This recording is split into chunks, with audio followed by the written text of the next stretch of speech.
Subject to change.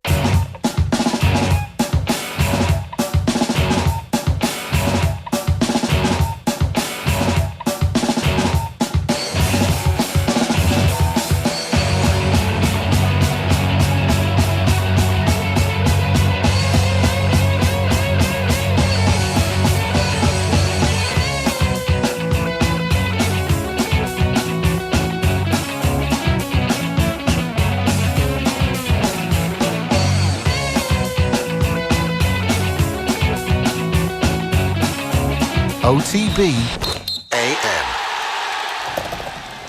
Yeah, very good morning to you. Welcome along to Thursday mornings, OTB AM. 90% sure. We had the days of the week a little bit wrong. Look, I never got the proper rhythm back after the bank holiday. I'm not going to lie to you, lads. Yeah, you're struggling since. Yeah. Every week should be a 4-day week. The Saturday, the big game on a Saturday evening and having a full day to recover from going out afterwards. Obviously, you guys didn't have a full day to recover because you had to go to Croke Park, but like that was definitely a good thing. Saturday evening football is a good thing. Yeah.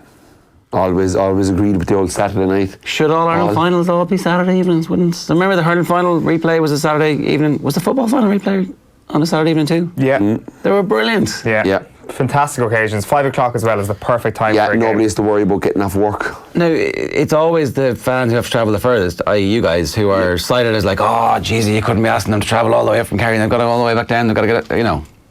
There's a point to it, but you were both going, yeah, bring it on. Yeah. Or most people have their hotel room booked before the All-Ireland anyway. And they can just change that and push it forward one night, and everything is hunky-dory there. Saturday nights are the way forward. They are, yeah, no, definitely. Even in the club game, like, you know, you get the draw for the county championship, and you'd see yourself on a Saturday night, and you'd be like, happy days. Happy days. Sunday 4 o'clock is one is you're waiting all weekend for the game, so your weekend is kind of spoiled, and at least no matter what happens, you can either chill out Sunday, you can be celebrating Sunday, you can be drowning your sorrow Sunday, but. It's a better day to be doing that than on a Monday. It definitely You've missed a day's work. You're still ropey on a Tuesday. Floodlights must make you go for it a little bit harder as a player as well. It's just under lights, especially if it's fully dark skies, if you get to September. Yeah, it's definitely the way to go. Put it out there. Kieran, good morning to you. How you doing? Welcome. Thank you, John. Have you been mithered with people looking for tickets yet, or did that happen only kind of in the 10 days before the... No, coming down in the car Sunday night. Right. Phone hopping. People think I'm still a player. Do I get this bundle of tickets? I'm kind of like, lads, I'm trying to get tickets from my mom, my sister.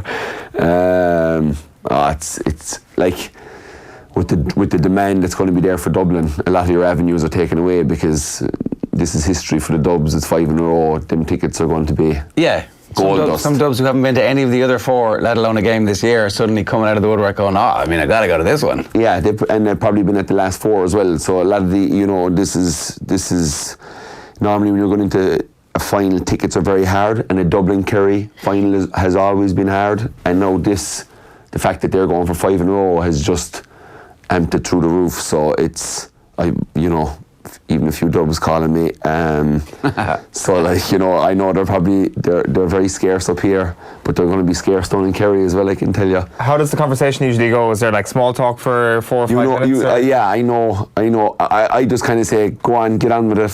What do we need? Because it's kind of pretty. You haven't maybe heard from this person in a while, and you're like, the last time I heard about them was about tickets. So I've been quick enough with a few people, and I've said, send me on. I've done it to Master Shane. I'd like, send me on your proof of that you were at the semi-final. Your Is that what he does? That's a good idea. Yeah. Well, he was more or less saying that if you weren't at the semi-final, don't come near me for the final. Right. Which is a good point. But there was a good Kerry crowd there for the semi-final. But whittles it down to about 17,000, so. Yeah, exactly. Yeah. But no, it's full. It'll be full metal jacket now for the next 3 weeks, 2 weeks, whatever's left in it. Right, well, we'll obviously preview the game in great detail over the next coming weeks, and on Shot Clock today there's some reaction to last week and also Kieran's All-Star team as it stands at the moment. Those of you who are watching us on our live streams this morning will have noticed that John Duggan has scuttled in. How are you? Good, thanks, Ger, Kieran and Owen. How's it all going? Under cover of darkness. What have you got for us? Well, I've got some hurling memorabilia just to kind of whet our appetite for Sunday. And to go with the piece you've written on offtheball.com. Yes, I've written a piece about the best 6 hurling matches I have ever seen.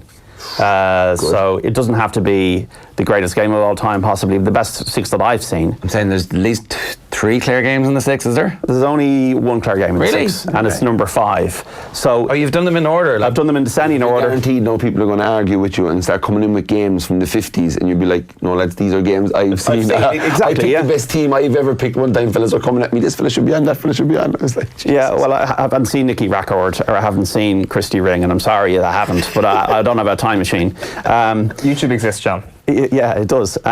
So I wrote the article last night and I was thinking about it, and I suppose one controversial one that I've left out is Waterford Cork in 2004. I was there. It was an amazing Munster final with John Milan. I loves me county, and we Waterford, just a brilliant day. But to me, to be one of the best games I've ever seen, it has to have really got something on it. And Waterford succumbed in that semi-final, and when the business end comes to the fore, I think you need to perform at the business end. So that was my kind of rationale for the choices I made. So I brought some memorabilia in as well this morning. A signed Kilkenny jersey, the 4 in a row team, bit of Brian, bit of Henry Shefflin on it. And actually signed, because you know some counties now, they get one signed at the start of the year and they print them so that they don't have to. No, that's legit, yeah. And in fairness, I understand why, because obviously it's Pádraig Walsh. Yeah, So this is the team in 2010, yeah, I got that signed. Derek Ling was good enough to give it to me.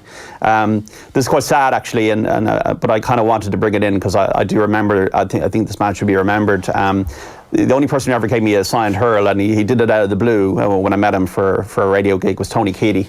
10 years ago, the Galway legend, 1988 hurler of the year, a lovely man, great guy, and certainly I haven't forgotten Tony. So, brilliant hurler, centre back. Tony Keady, you know. So nice one to have. I didn't know he made hurls as well. Yeah, and Oran Moore, yeah. So yeah, he was a great guy, Tony. Some tickets, like the first ever hurling final I went to was 1991. It was Kilkenny and Tipperary. First week of secondary school, 19 punts it cost to get into the Hogan stand. Is that the Michael Cleary goal? Yeah. Best performance I've seen ever. The ticket looks like it's from like the 40s or something. Like, look at this ticket right now. Can we get a close up of that ticket? There's actually a tip. 1991, like, come on. It's Mark Foley, the dentist, on the picture as well. It's Gary McInerney, isn't it? Yeah, they were using wrenches and hatchets back then in the dentistry. And Tony Keady, yeah.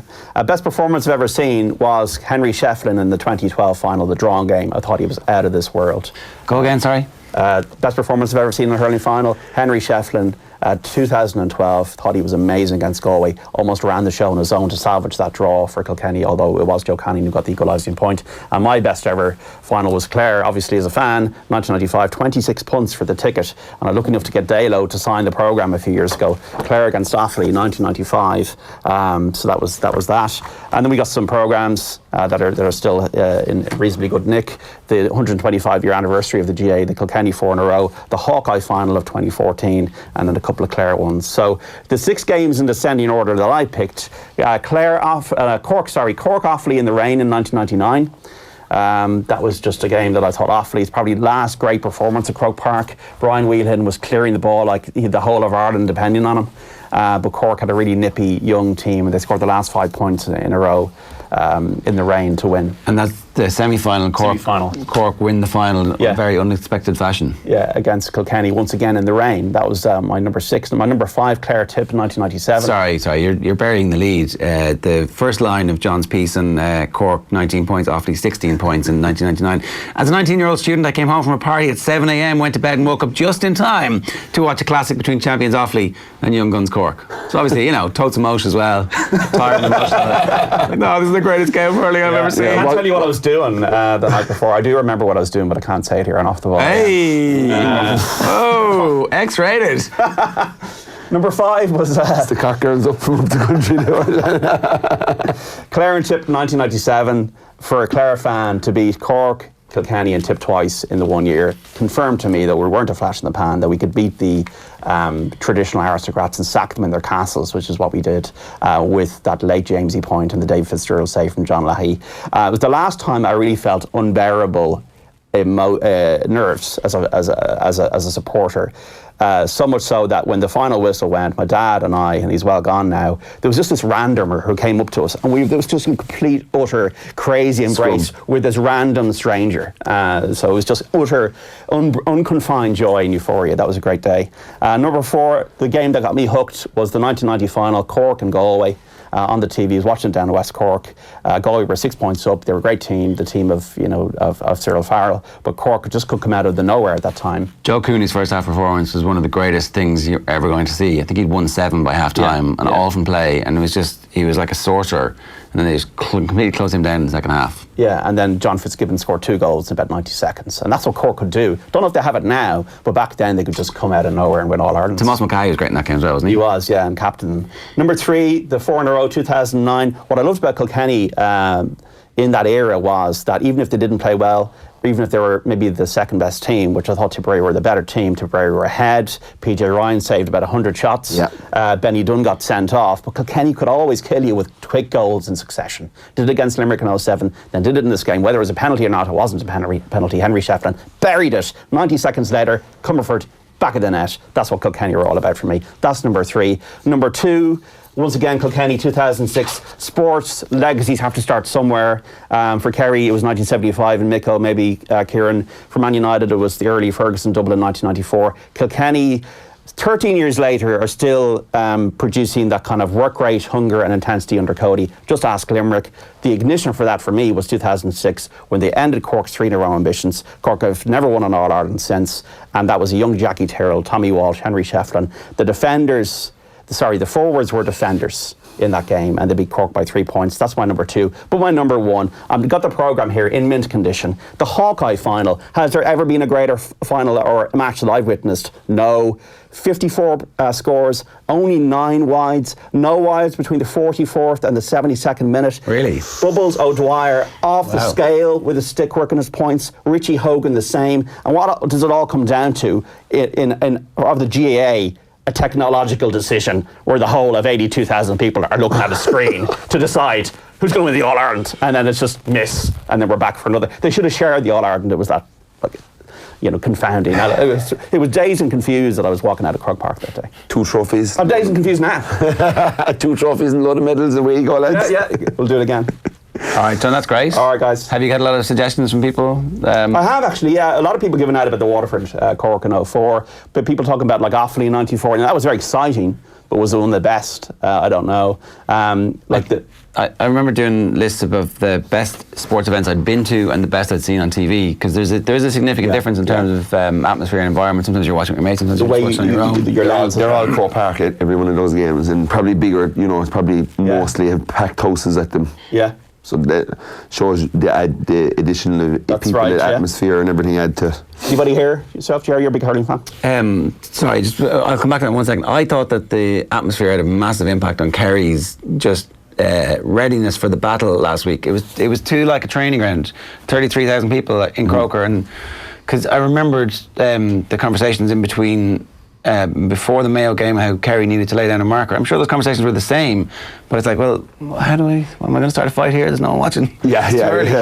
Like, even though it's probably the same amount of people, but it's perception is everything, and when you're in a place and you look around and there's people everywhere, it definitely hypes it up. It exploded when the goal happened, though. I did. I think once it got close and the football, both teams were starting to kind of kick better scores.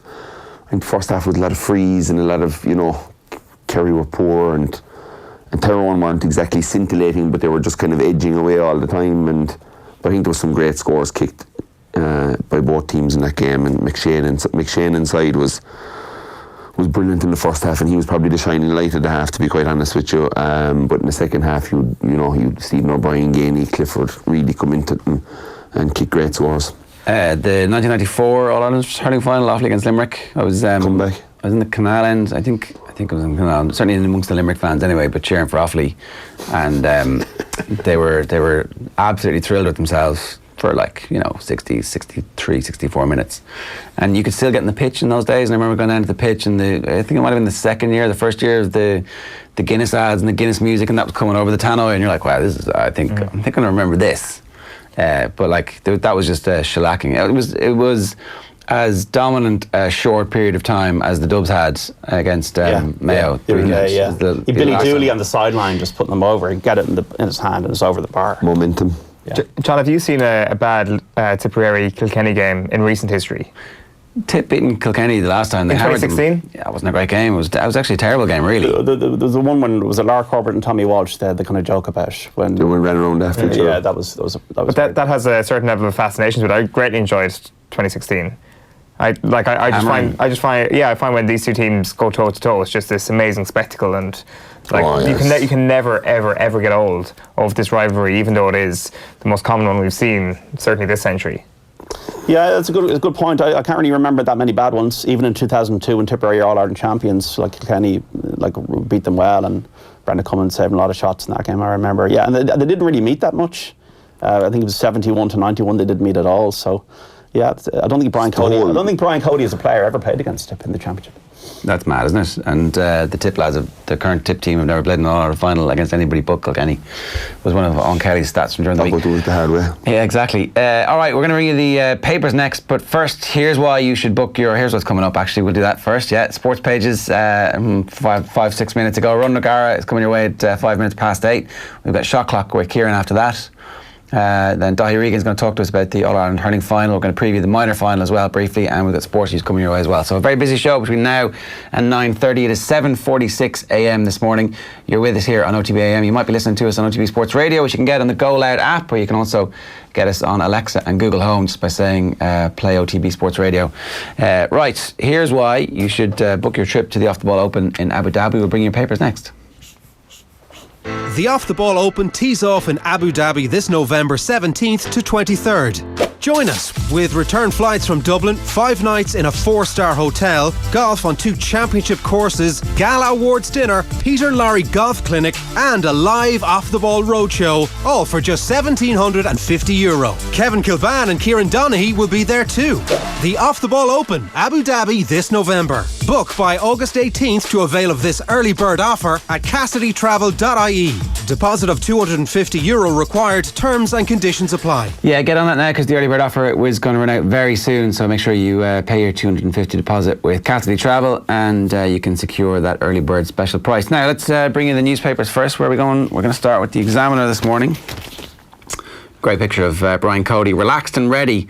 Leading writers Enda McAvoy and Tommy Martin dissect Kilkenny's Churchill. Churchill was a genocidal maniac, so I'm not sure that it's the right comparison with Brian Cody, but maybe if you're from Tipperary, you feel that way about him. Goff confirmed GA appoint Meath man for Dublin Kerry decider, very pointedly mentioning that he's a Meath man and a member of the Slaying Club. Played against Sam. Bennett completes hat-trick of stage wins in the Low Countries. This is amazing. Yeah. 3 stage wins in a row, and all by not very... Yesterday's was ridiculous. It was the width of a tyre, less than the width of a tyre. So I don't know enough about the race to know if he's going to win the race.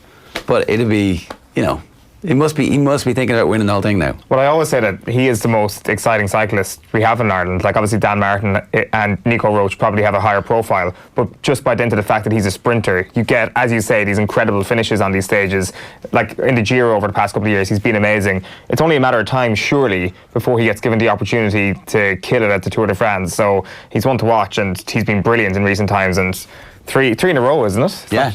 The first 3 stages, so he's got a maybe 20-second lead at the moment. I don't know if it's going to be enough. I don't know enough about this. So one break obviously ruins the whole thing. But now the team must be thinking, let's try and win the whole thing. Yeah. Ed Collin talking about how to deal with sporting snails, and star quality world champion Maniunga charms crowds at Cork City Sports. The Ed Collin piece is obviously about the golf controversy, where there was a lot of annoyance. All this talk about Bryson DeChambeau on the PGA Tour and his painfully slow play raises a lot of questions for everybody watching. This exploded when he walked over to somebody's caddy and said if he wants to... Brooks Koepka. To Koepka's caddy? Yeah. Oh, the Irish guy. And said, Brooks wants to say something to my face. Yeah, and then you had Eddie Pepper getting involved in the situation as well via Twitter, I think. So you also had this thing where DeChambeau fittingly took about 5 minutes to actually explain himself in the post-match. The Golf Channel, to fit into like your 2.5 minutes allowed on Twitter, the Golf Channel had to cut it all down so that we could watch it. Yeah, I don't know. It's on the back of this as well. I'll get to it as well. But the Daily Telegraph is Istanbul shootout. This one here, or this one? Yeah, Istanbul shootout. Obviously the game last night, which was really good game, really enjoyable.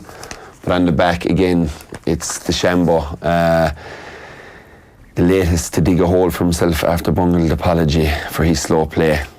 Yeah, he's taken 3 minutes, Ger, over an 8-foot putt for a pro, and he's looking. And I saw playing in the Pro-Am with Tom Lewis.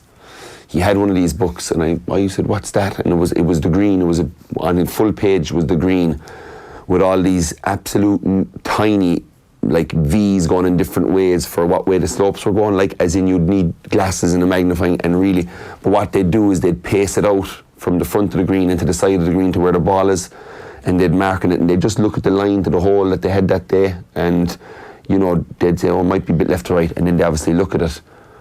But he said to me that you can get it in high definition again, where it's 4 pages on 4 different parts of the green, and it's more info again. And I would say that DeChambeau probably has that when he's looking at it.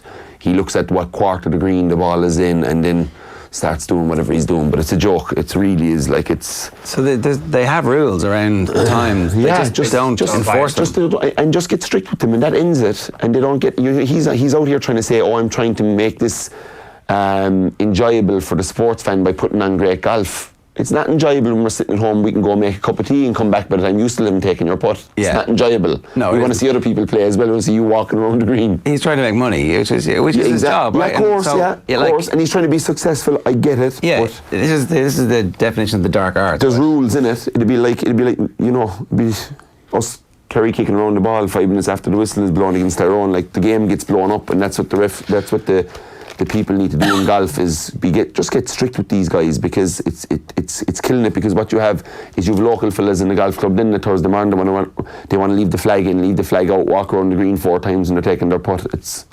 Man. The Irish Times has some great hurling stuff on their first page of Sports Thursday.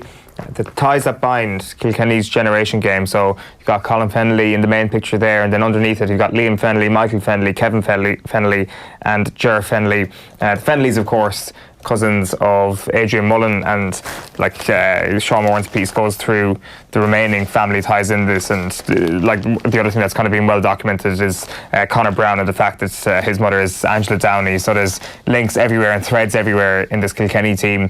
Ian O'Riordan then writing about Seamus Kennedy thrilled to be back centre stage again, and he's somebody obviously who's formerly with football, and he speaks about that. He says, do I love football? Absolutely yes. Do I miss playing? Absolutely yes. But when the decision came and Mick Ryan, then Tipperary manager, rang me, it was a no-brainer for me, to be honest. I was absolutely delighted for the lads themselves in 2016 and the run they got to the All-Ireland football semi-final. Some of my best friends were playing in that. Lads I lived with in college and I've grown up with were playing, so I was delighted. But it's interesting that once hurling comes calling for you in hurling, as Seamus Kennedy says, it's a no-brainer. Colin Fennelly's a massive outsider for Hurler of the Year. Is he not even in the conversation? Like, wins the Club All-Ireland, scored great goals there, scored great goals the whole way through at key moments.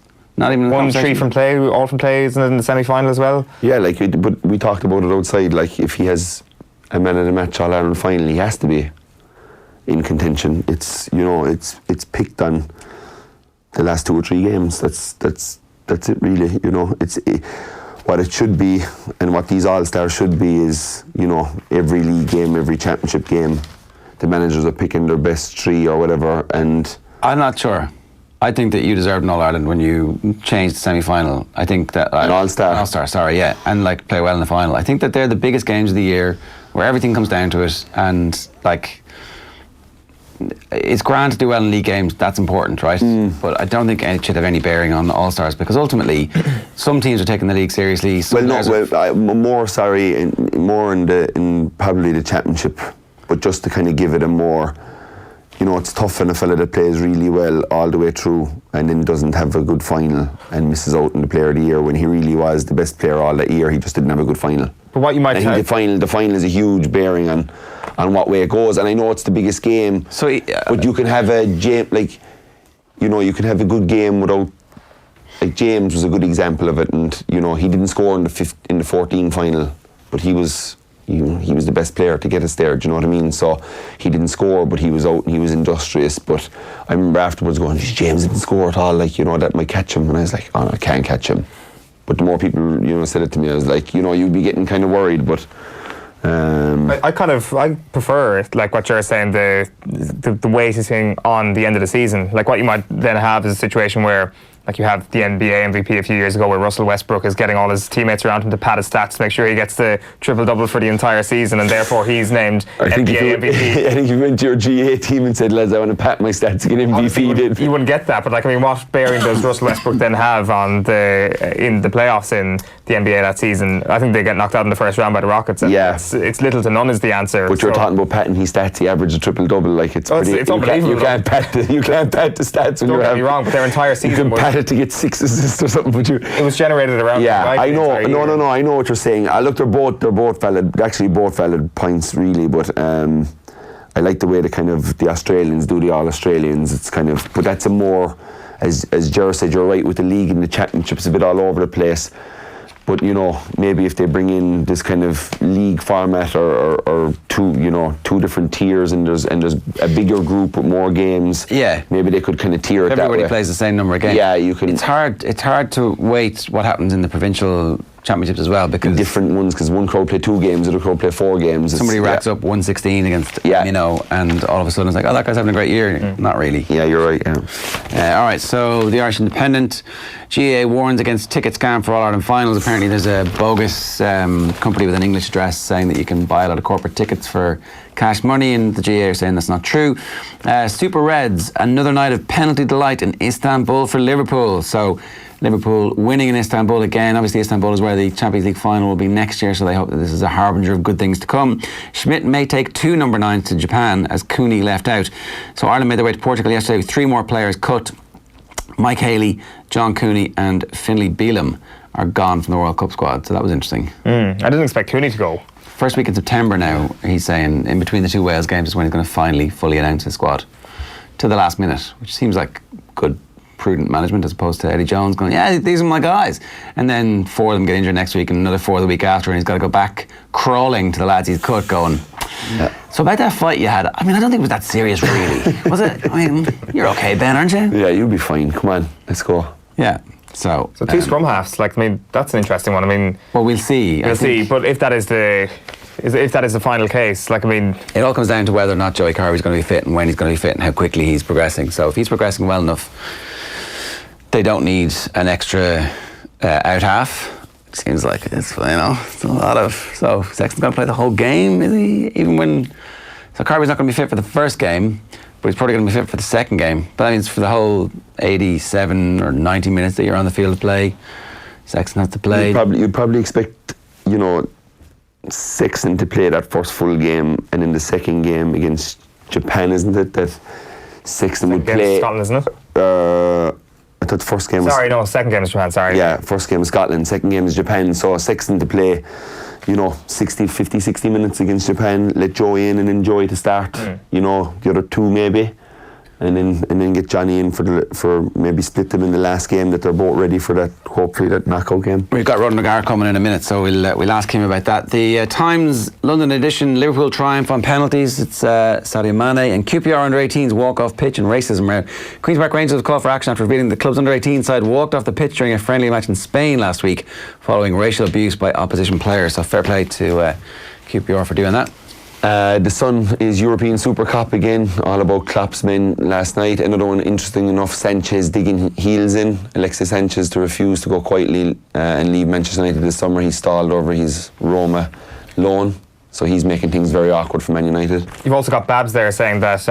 if he hopes his rains, Brian Cody will be hoping for rain if it's dry on Sunday, Tip will be too good. I read that, Colin. It's such an unfair opinion of Kilkenny that they need it to be a dirty day. They need rucks left, right and centre for them to win the game. Of course, that might benefit them. They might be better in that element. It doesn't mean that they don't have some of the most skillful hurlers in the country on their side. And I think they have the most skillful hurler. Well, that's it, exactly. That's saying that if it rains, that's exactly what they need to win. If it's the most beautiful day of the year, Babs. Kilkenny have every chance of winning this weekend. I just don't like that opinion of Kilkenny. Back page of the Irish Daily Mail is point to prove. People wrote us off, says Kilkenny star, that's Walter Walsh, quoted. There's Adrian, super saver. Liverpool 2, Chelsea 2, obviously Liverpool winning 5-4 on penalties. And GA confirmed Goff will ref as Kerry Cryfowl. And the Guardian printed too early for us to know what the full-time score was in the Liverpool-Chelsea game. It's kind of unfortunate. It's 1-1 is the score that they have. So, yeah. Would they not have just left it off now? They're still playing in Istanbul, apparently, according to the Guardian this morning. Newspaper's definitely going to yeah, the Stars, again, superhero about Adrian. That lovely position that goalies find themselves in the shootout with zero pressure. It must be great for goalies. Do you think so? I think it's great for them. You know, like, picture the opposite is walking down as the taker, and he's just standing there going, nobody expects me to save this. What way am I going to go? Yeah. Start playing mind games. I like the way Kepka stood for the middle of the second one last night. I just thought it takes that kind of option of going down the middle, away. And I'd say Abraham might have been a bit on that last one. Which did happen. Yeah, eventually. That was saved down the middle, so...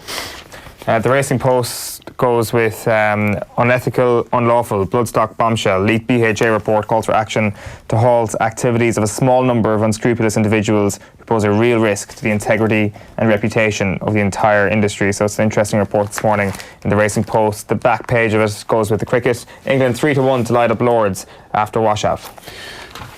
Quite a big price in the 2-horse race, isn't it? Superman reserve keeper Adrian is Kop's shootout hero in Istanbul thriller. And Walter, I was embarrassed by final call. So Walter Walsh obviously has been out for media this week in Langton's. Lindelof lands $46 million deal to partner Harry. Manchester United are ready to hand defender Victor Lindelof a double your money contract extension worth a huge £46.8 million sterling.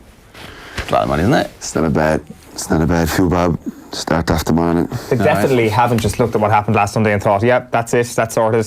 100% this can never go south. Sign that deal. Yeah. Victor's agent to sign that deal. Yeah, quick. Right, we're going to be back talking rugby with Ronan O'Gara after this quick break, and we'll also hear from Rory O'Connor explaining why he was surprised to see John Cooney cut from the squad yesterday.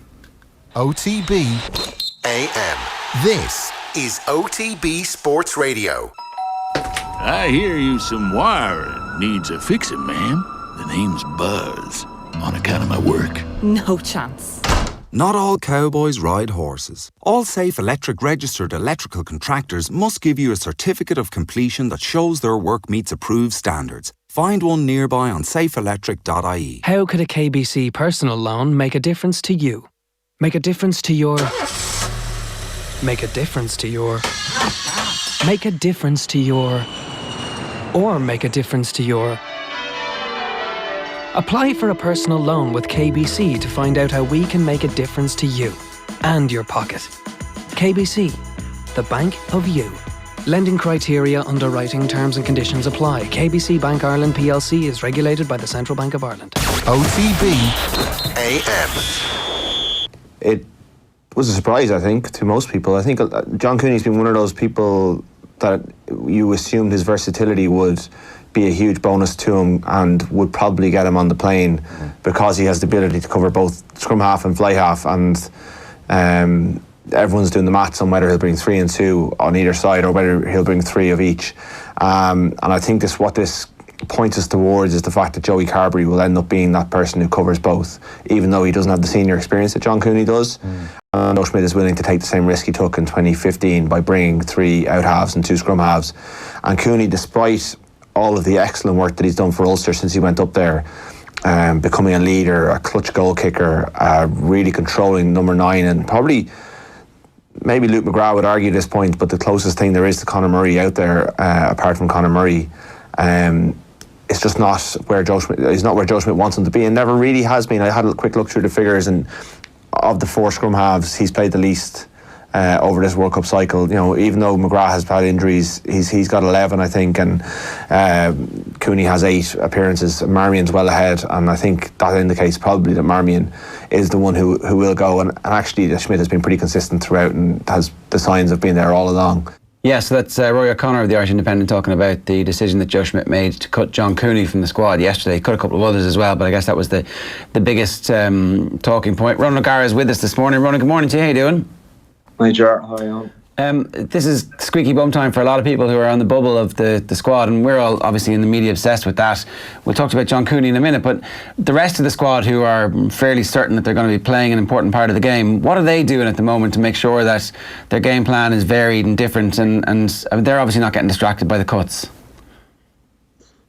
Yeah, it's a good question. I think everyone's mindset is very different depending on what stage of your career at or where you are in the pecking order. I think a lot of guys wouldn't be concerned by selection, so it really doesn't raise its head for them. There's a few guys, obviously, I'd say very few, Ger, who are in limbo in terms of the fact of do they know they're on the plane or not. Is there more choice than previous campaigns? Yes, there is. And is there far more depth and competition for places? There is, but there are more international games, more opportunities. So I would say at this stage, someone like Jean Klein is probably in an exceptional circumstance becoming available at the last moment. I would say he probably doesn't know where he stands, and the coaches may not know where they are with him either. But I would say I would say 28, 29 are on board at this stage, I would think. For those 28, 29, it's about making sure that they're obviously fit and all the conditioning. And I kind of assume that that's going to be fine. It's about form and about making sure that they're as confident as they can be in... Yeah, it is, exactly. And yeah, sorry to go back to your first question. I didn't even answer it. I think I only saw highlights of the game, so I need to actually look at it in a bit of detail. But I believe that Ireland didn't box kick, which is obviously very different and very interesting, and it'll be fascinating to see how that goes, because that's a massive tactical shift.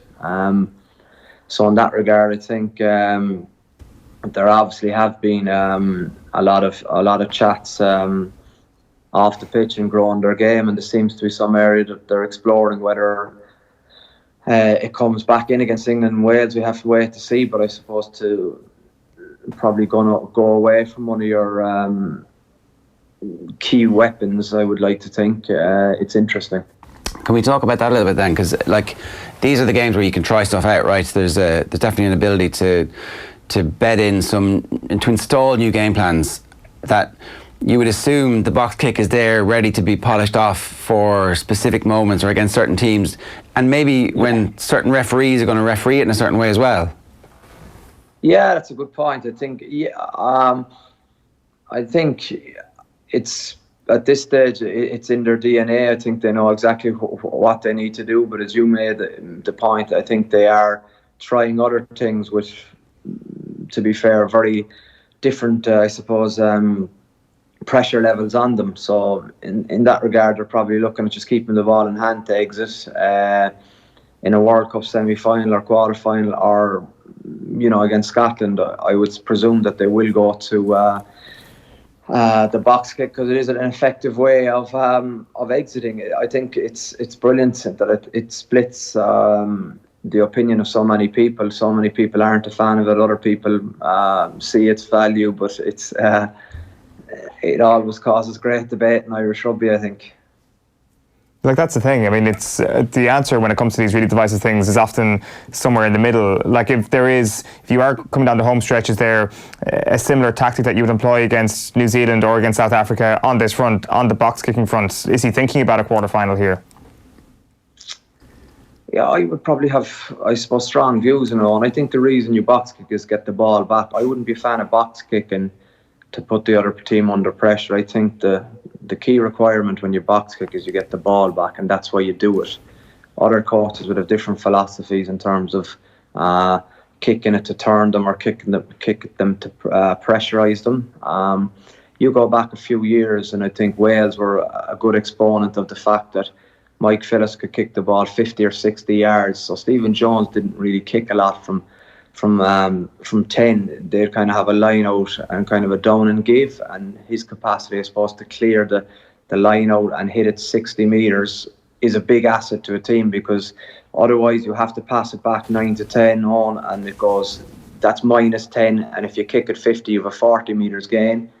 So in terms of, I suppose, the capacity of a 9 to do that, and Conor has the spectrum to do that at 9 because of his levers. But that's a different policy again. That's kind of turning them and trying to get grass. The actual box kick or kick into contest has been hugely successful for Ireland, but England are working hard on it, Wales are working hard on it. I would think the Northern Hemisphere teams are better than the Southern Hemisphere tiers in the air, with the potential exception of South Africa. Because we think about 2015 so often and what happened to the Irish team in terms of injuries, and I do wonder if sometimes squad depth is not just about the players that you have, but about the ability to slot players in and be able to execute the game plan to the best of your ability. And it does seem that if Ireland want to execute the box kicking game to the best of their ability, they need Conor Murray to be the scrum half. There isn't another scrum half who can do it as well, and I wonder if that's in Joe Schmidt's thinking right now. Yeah, I think it is. I would think it is, but I think you need variety too in your kicking game. I think that's a good point. I think if you're box kicking a lot, it means you're spending probably a lot of time in your half too, which is not ideal. So there are different ways of exiting. I think the most important point is where's the space and how do you get into the space? Do you run into the space or do you kick into the space? Sometimes in test rugby, far less space than club rugby, and there are better defenders on the pitch. So there has to be a little bit of a chink somewhere. It depends where you're going after. And are the outside backs in where the space is, or is all the decision making be left to the 9 and 10, which is an interesting point.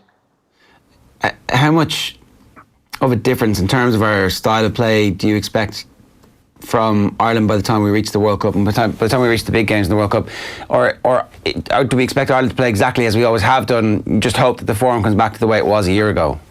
No, I don't think so, Joe. I think you have to keep evolving, keep growing your game. I think you'll see it. You'll see it in the next 3 games more so. I actually thought, no disrespect to the Italian game, but it was never in your, you know what I mean, when you're forecasting the game, I don't think the result would ever be in doubt. While for the next 3 games, it's very difficult to call who will come out on top from a result point of view. And the great thing about these games is that you're not focused on there's a more performance orientated focus than a result focus. So from that point of view, I think that you have to keep, if you stay where you are, you're going to get beaten. You have to keep evolving your game. There's new wrinkles coming in all the time. Coaches get good ideas. I think players get good ideas. And I think it's a great thing that, you know what I mean, that you have the capacity to change your game up to the captain's run. I wouldn't have a problem with that. The guys come with ideas and they say, what do you think of this? And you play it. In terms of any kind of trends over the last 18 months or so, we had Gregor Paul on from New Zealand, who kind of said that it seems like there's been a more physical element coming into international rugby over the last 6 to 18 months. I wonder, is that true? Is that your experience of it as well? Is that just because that's how South Africa have always been, but they're actually playing a kind of bit more rugby at the moment under Razzie? What is the global trend at the moment after the Rugby Championships? That's a good question, Ger. I can't nail that for you. I'm not too sure. Has it become more physical? There's some great athletes going at it. Space is limited. You got to win the gain line in that regard. I think the skill level is still really high. You look at the amount of points scored in the Australia-New Zealand game, and I don't think they're poor defenders on either side. I think the attack focus has come back. I think it was a great game to watch from a rugby point of view. Just the capacity. I always felt that New Zealand were going to come back, and the opposite happened. So I know they were down to 14 men, but you have to give huge credit to Australia and their capacity to put 47 points on a New Zealand team. Mightn't have been their strongest team, but I think they will be absolutely raging to concede that amount of points. it's their highest, I think, points conceded ever, and that will, I think, really annoy them. Does it annoy them to the point where it's just automatically a backlash, or does it annoy them to the point where they realise that there's significant frailties in the setup of the team at the moment? I think there'll be a backlash, and also I agree with your second point. I don't think they probably know who their best 15 is, and that's why it's changed again, I suppose, substantially for this weekend's selection for the return game in Auckland. So there are most definitely places up for grabs, not alone in their squad that will go to the World Cup, but also in their first 15. You look at the potential options they have, but at some stage they have to decide, well, what are we going into battle with? And I don't think they know that at the minute. World Cups are weird in that they often take on their own dynamics. So it's not a disaster for a team as talented or a squad as talented as New Zealand to go into a World Cup a little bit uncertain, and if they discover it along the way. But certainly it would be unusual for a team to discover things along the way. I think that looked like we lost a connection there. That's what that screen of doom means. Mm-hmm. We'll get Ronan back and continue this conversation in a moment. It's an interesting one if we are actually seeing kind of the changing face of rugby at the moment, or if this is just everybody being really experimental in the build-up to a Rugby World Cup, because naturally that's half of it. And from an Irish perspective, I would say that you'd be at least 70-80% sure that that's what it's all down to, the shift in play when it comes to a fairly basic element of Ireland's first go-to plan last weekend. It's not actually a philosophical change from Joe Schmidt, it is experimental. Although if the experiment works, that's what leads to philosophical change, isn't it? So I don't know. That is how you road test things. So I don't know. It'll be interesting to see what actually happens over the next couple of weeks in terms of if they implement it against England. Granted, it's just a warm-up game, but it's the first time going up against them since the day that I think we all became very wide-eyed and we all realised how much work there was actually to do in the year 2019, that England game at the start of the year. So going back up against them, granted, I accept that it's going to be nothing similar to that. There is no importance on this game whatsoever. The only thing that matters is keeping everybody fit. But it'll be interesting to road test things against them. Yeah, Owen's mentioned in England there, Ronan, and welcome back. Obviously, Eddie Jones decided that there was some benefit in picking his squad really early. Joe Schmidt's going to wait until, we're told in the papers today, until the first week of September. So why would you name a squad as early as Eddie Jones has done? What's the thinking behind that? What's the philosophy or psychology behind that? I suppose the opportunities, which I suppose just growing the group over 2 weeks, getting them tighter. Maybe I would say that the Irish team would be far more settled and far together more often than the English counterparts. It seems to have gone for a few not wild cards, but a few interesting selections. Eddie Jones has gone first, so maybe he's just going, well, I'm backing you guys.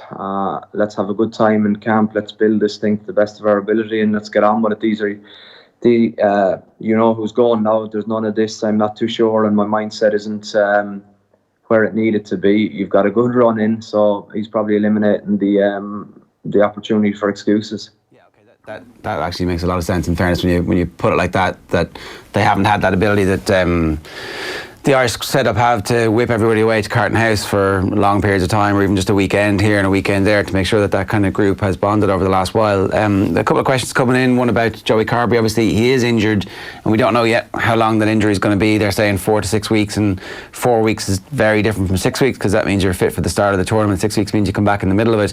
Before that had happened, there was a question about whether or not we should be trying to fit Joey Carbery in the starting 15. What's your view on having essentially two out halves in the team? The talk was him playing at 12 as opposed to 15. We see what we see what the All Blacks are trying to do at the minute. So there's obviously a lot of teams who do want to put two of their best players in the team and try and shoehorn them in.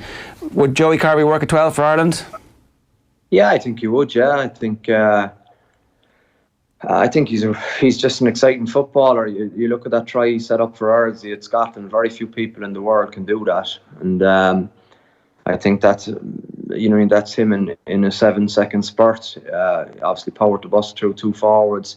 His capacity to keep his balance, to scan on the run, to pick out a pass and execute a pass. I think his kicking game has grown all the time. I think he's getting more confident, and you just know he has it, and he just enjoys playing rugby. It's a hard one, because would I start him there? I don't know, Ger. I think with the quality of centres we have in Ireland, I think, and with the way modern defences are, I would be a massive fan of it from the 50th to the 80th minute. I think it's just tiring defences. He just adds something that very few people have. And coupled with the fact with Johnny's passing game, I think it would be a really, really interesting attack ploy.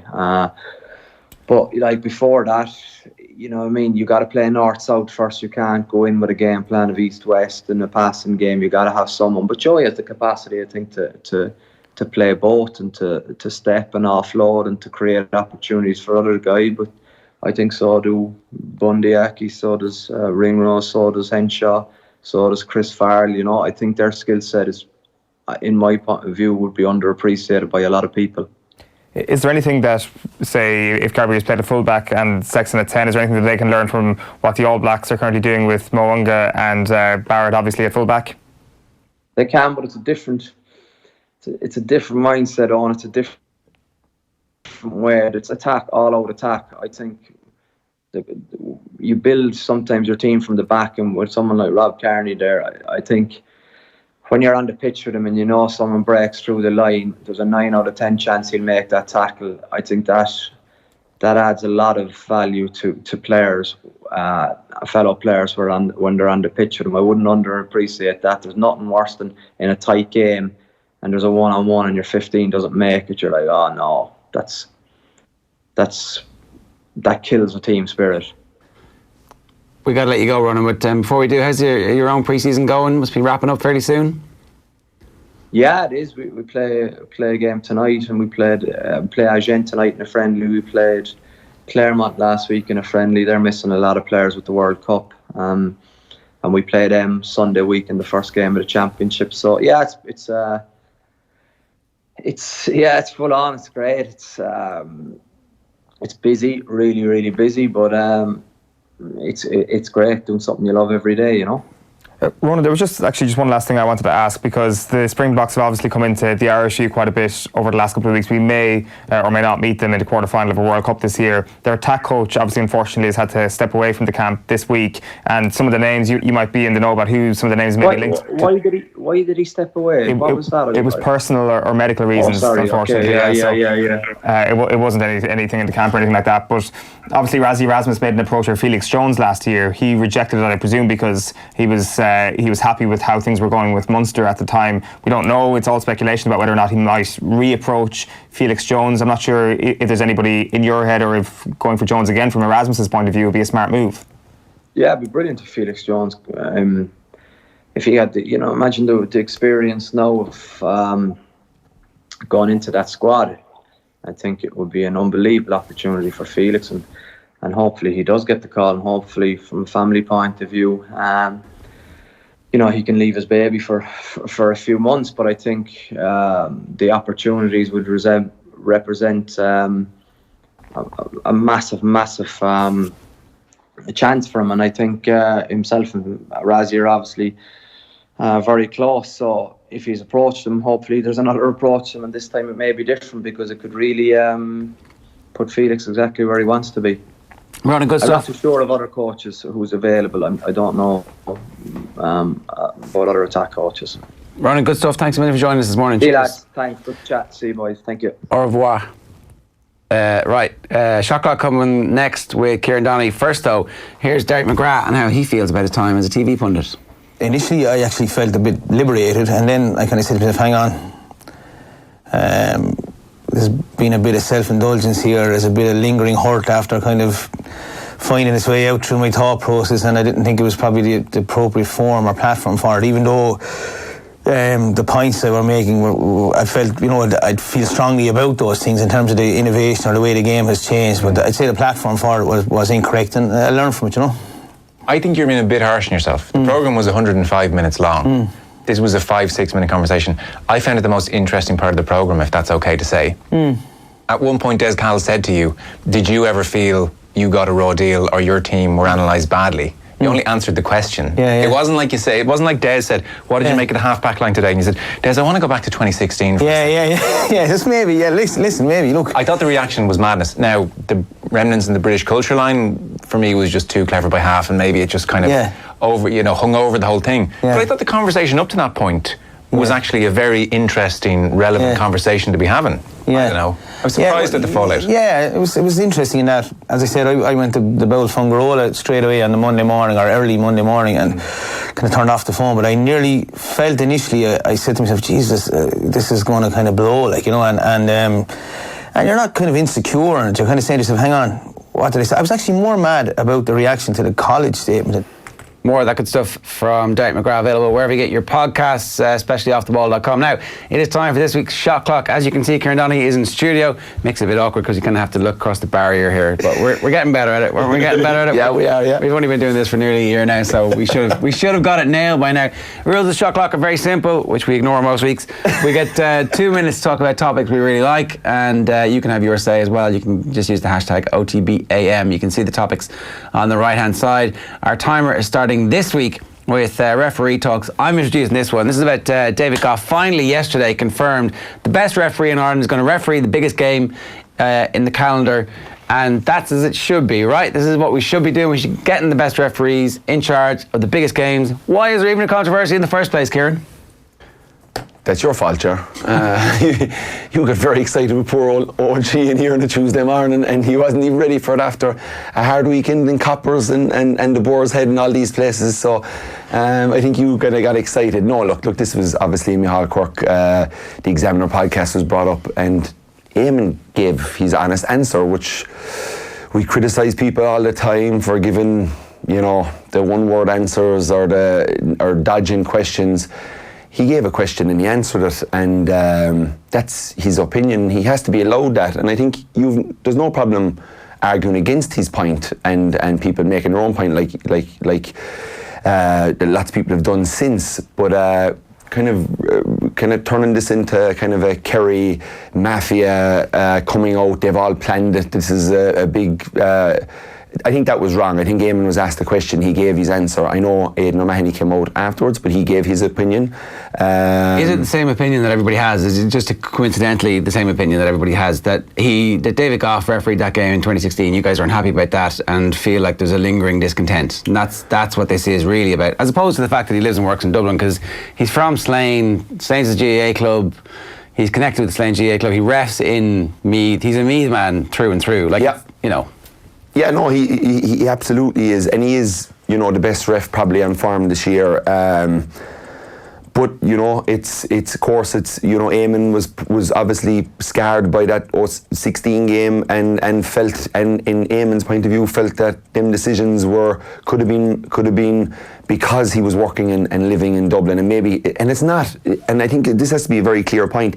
It's not that Eamon thought that David Goff is deliberately not calling these frees to help Dublin win and make Kerry lose. Of course, that's out of the question. He's talking about, I think, the subconscious here, and your subconscious leaning one way or the other, which is human nature. I don't know, Ger, if you've ever refed an under-12s game, the small corner forward who gets hit by the big full back, you're giving him a free every time. Whereas the big full forward who wins the ball and the small cornerback comes in and saws him in half. You kind of let it go. Yeah, but so you're not an elite referee when you're doing that, right? I know. He is, and has trained and has had these conversations and has done Dubs games loads of times too.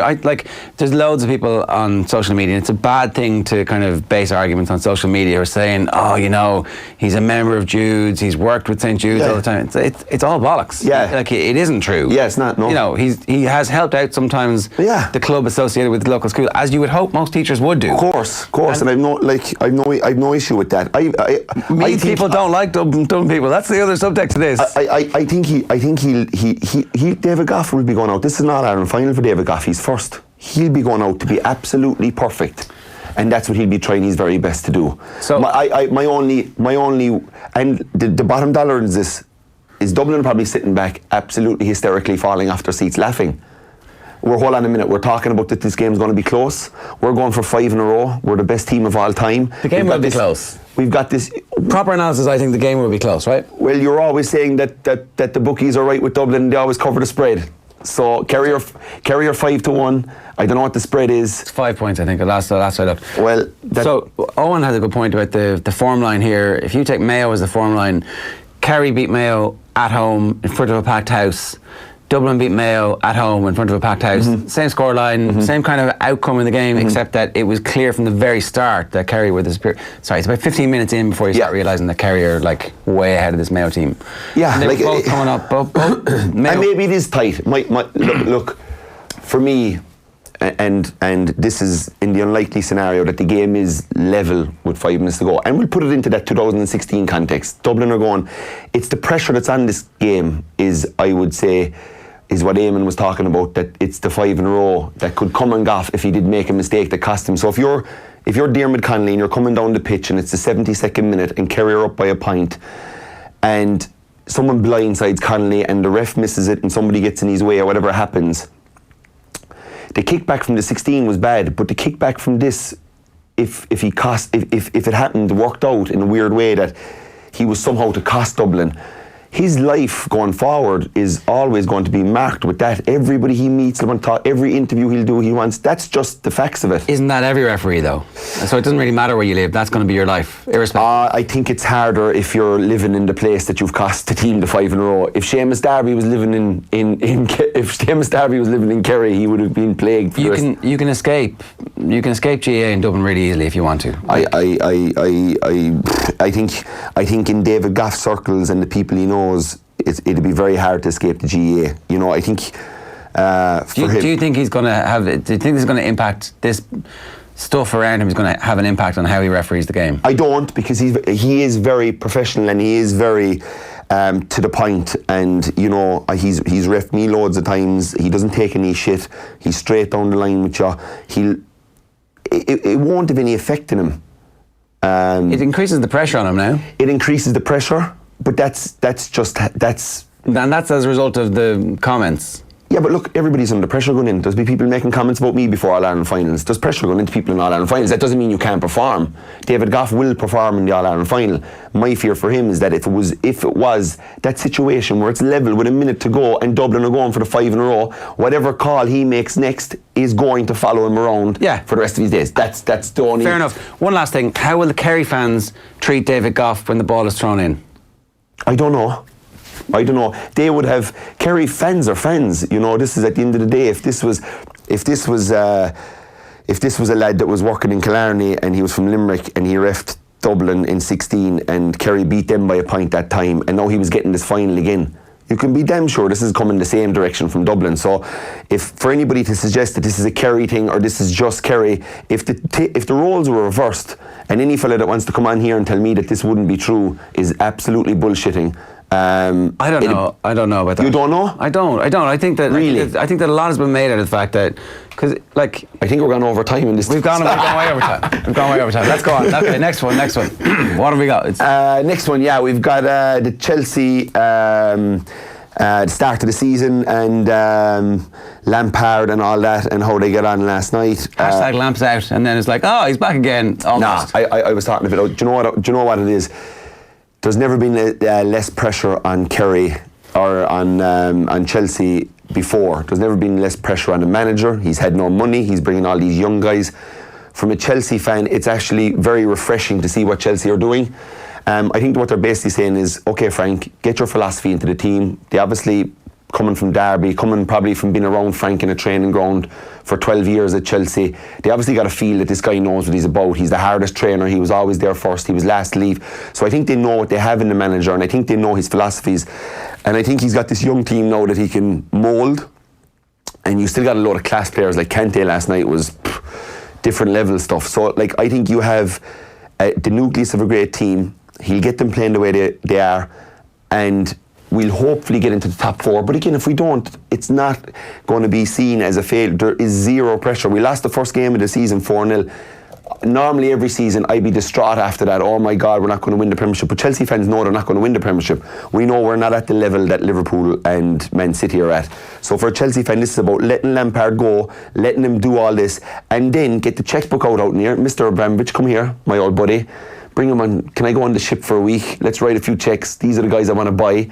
And then I think Frank and Chelsea can be judged. I'm a Villa fan, so I remember the 3-1 win against Manchester United in 1995, after which famously Alan Hansen said, "You'll win nothing with kids." First day of the season, absolutely annihilated by a supposed rival for glory/title. I mean, obviously Man United probably aren't title contenders this year, but who knows? Football's weird. I think that this is actually the exact thing that Chelsea needed to happen to them. It completely punctures the start of the season, and the whole fact is that it wasn't a 4-0 game. It really wasn't. It really wasn't. I think the season was punctured before it ever started, when we knew we'd no transfer window, we knew we've a new manager coming in, we know we've all these young guys back. I think there's a really good chance you make the Champions League. A really good chance. Yeah, in my column in the Star, or there was this thing that the lads in the Star got on to me: pick your top 4, pick your FA Cup winner, pick your Champions League winner, and I had Chelsea in 4th because I still think they're good enough. And what I saw with Mason Mount last night, and I watched him a bit last year with Derby, because I was obviously watching Derby because of Lampard, and I was watching a lot of Villa last year, so they're really good. Yeah, really good players. And Tammy Abraham, I'll take him all day over a lot of fellas, to be honest. I loved their work rate late on in extra time last night. I loved their attitude. They got around the place. Coolness in the penalties as well. Yeah, he was able to his touch was top class. His little flicks, that ball that comes to centre forward coming really fast, flicking it on to Pedro, who's gone off him. They were all perfect, which is a great sign for a fella who's playing in a huge game against, let's face it, champions of Europe. So Chelsea people would be, a bit disappointed you don't win a penalty shootout, but it was even a penalty shootout where you're kind of sitting there and you're not overly enjoyable. Yeah, exactly. It was, yeah. No pressure on it. Right, there is a lot of pressure on managers who come back for a second bite of the cherry. Jack O'Connor is back in intercounty football. We're going to play you this clip first, though. It's Derek McGrath talking about whether or not he wants to get back in with Waterford. Have a look. I got a text while we were away to say that the party gets set down. My mind is muddled on it in terms of my wife. I said to my wife, would I be mad going back to that? And she said, you'd be completely mad, And I said, well, I'm in between, and that's the way I've been all week. There's part of me thinking it's too soon. Yeah. There's part of me thinking my young lad is in first year, will I get him to junior cert? The oldest boy, will get him to junior cert and have a go at something in 2 years' time. There's part of me thinking, there's good people in Waterford that would like a stab at it. Not that you shouldn't be ruthless enough. If you want to do it, you go for it. So that's where I'm at. I haven't thought about it, but I'm beginning to think about it. I feel like, but I'm in between, I suppose, because you've no divine right to automatically just say I want to. I'm going to go for it and I'm going to get it.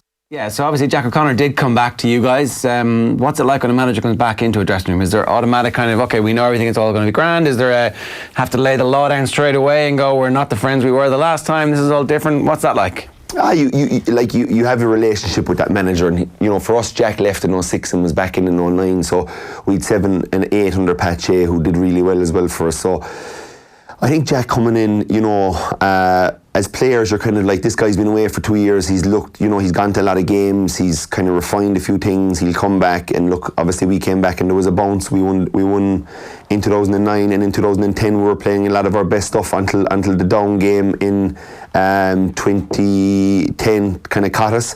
But I think the manager's coming back in the second time. They'll have the relationships built up with guys. There'll be a few new guys in there that they mightn't get to know. They don't change completely. So the Derek McGrath that was there before will be the Derek McGrath that'll be there again. Plus maybe bits and pieces that he would have learned this year through analysis, through watching a lot of games, with the blinkers off, with just a real open view on it. But I met Derek McGrath with the Super Game Centres with Sky Sports this year, down in De La Salle, in the college. Met him, saw the way he interacted with all the young kids, had a chat to him, was blown away by his presence, his sharpness. I got a great feeling from when I left, and after the year Waterford had, to try and bring them back up or bring them back on. For me, I don't think they could go wrong with a Derek McGrath coming into them. So but it'll be his choice, because he does have a lot going on. He is, as he said, he's got a young family, so he's got a lot going on there. But to be quite honest, I don't think they could get any better than Derek McGrath. Yeah, no, I tend to agree with you. Just it'll be great to see that Waterford team back at that top level, but you kind of feel his presence wherever he goes. I want to ask you just about Jack O'Connor, because obviously the situation in Kildare is going to be very different from the situation in Kerry. That Kerry team that you played on is one of the great teams of all time. He's not going to have you, he's not going to have Gooch, he's not going to have Paul Galvin, Tomas O'Shea, Mark O'Shea, and I've probably left out Declan Sullivan, probably left out some other kind of generational talents as well. You know, it's a very different job trying to establish a county in the foothills of Division 1 than it is from trying to take a team of brilliant generational individuals over the hump for an All-Ireland. Yeah, no, it will be, you know, it'll be, but, you know, Jack is good at bringing people together, and, you know, I think his backroom team will be very important to him, you know. As I said on this podcast a few weeks ago, it's all about management teams for me. It's about who you have with you. It's about their concepts, their thoughts, their ideas that they bring to you, that the manager then eventually goes with or shoots down or tweaks or whatever. So I think Jack will need a really good, you know, vibrant kind of backroom team. But I think he'll bring good stuff to Kildare. He'll bring a bit of... he's got a good idea of the game. He's a good manager when he's really tuned in. And yeah, what do you think, Ger? You're a Kildare man. I think that you happy? No, I'm reserving judgment, right? Because I think that like he had all you guys who were really good, and Kildare needs someone who I think is going to just come in and go, this is our philosophy of play, and this is the talent that we have. We're going to marry these two things together, and our expectations are that we're not going to be going in blowing teams out. And that's kind of my thing with the backroom team. It's I think management now is, you know, for me, a good guy working with the defence, you know, a good guy maybe working with some forward stuff or some innovative tactics, and your manager kind of overseeing all that. And it's an administrative role in some ways. Yeah, I think so. I think it's very important that you have that kind of... Okay, so withhold judgment until we see what the backroom team is, and then we can kind of... I would say then that you can kind of say, because if you get your guys in and you say, oh geez, I know him, he's good, all of a sudden now you've got a really good guy at the top. Yeah. He's proven he's won at every level, every grade, vocational schools, when he didn't have all the... Have you had a phone call from him yet? No. Are you open to a phone call? Is this a Kieran Donaghy uses platform on Shot Clock to issue come and get me plea? No, it's not. I think, you know, if I was to drive up to Kildare 3 times a week, yeah, I'd mileage be good. What? Mileage would be good. Yeah, where are we next? We're going to... your All-Stars for the year. Yeah, kind of picking my All-Stars, and you're looking at your potential All-Stars and what you think the All-Star team would be. So I gave this a stab over yesterday.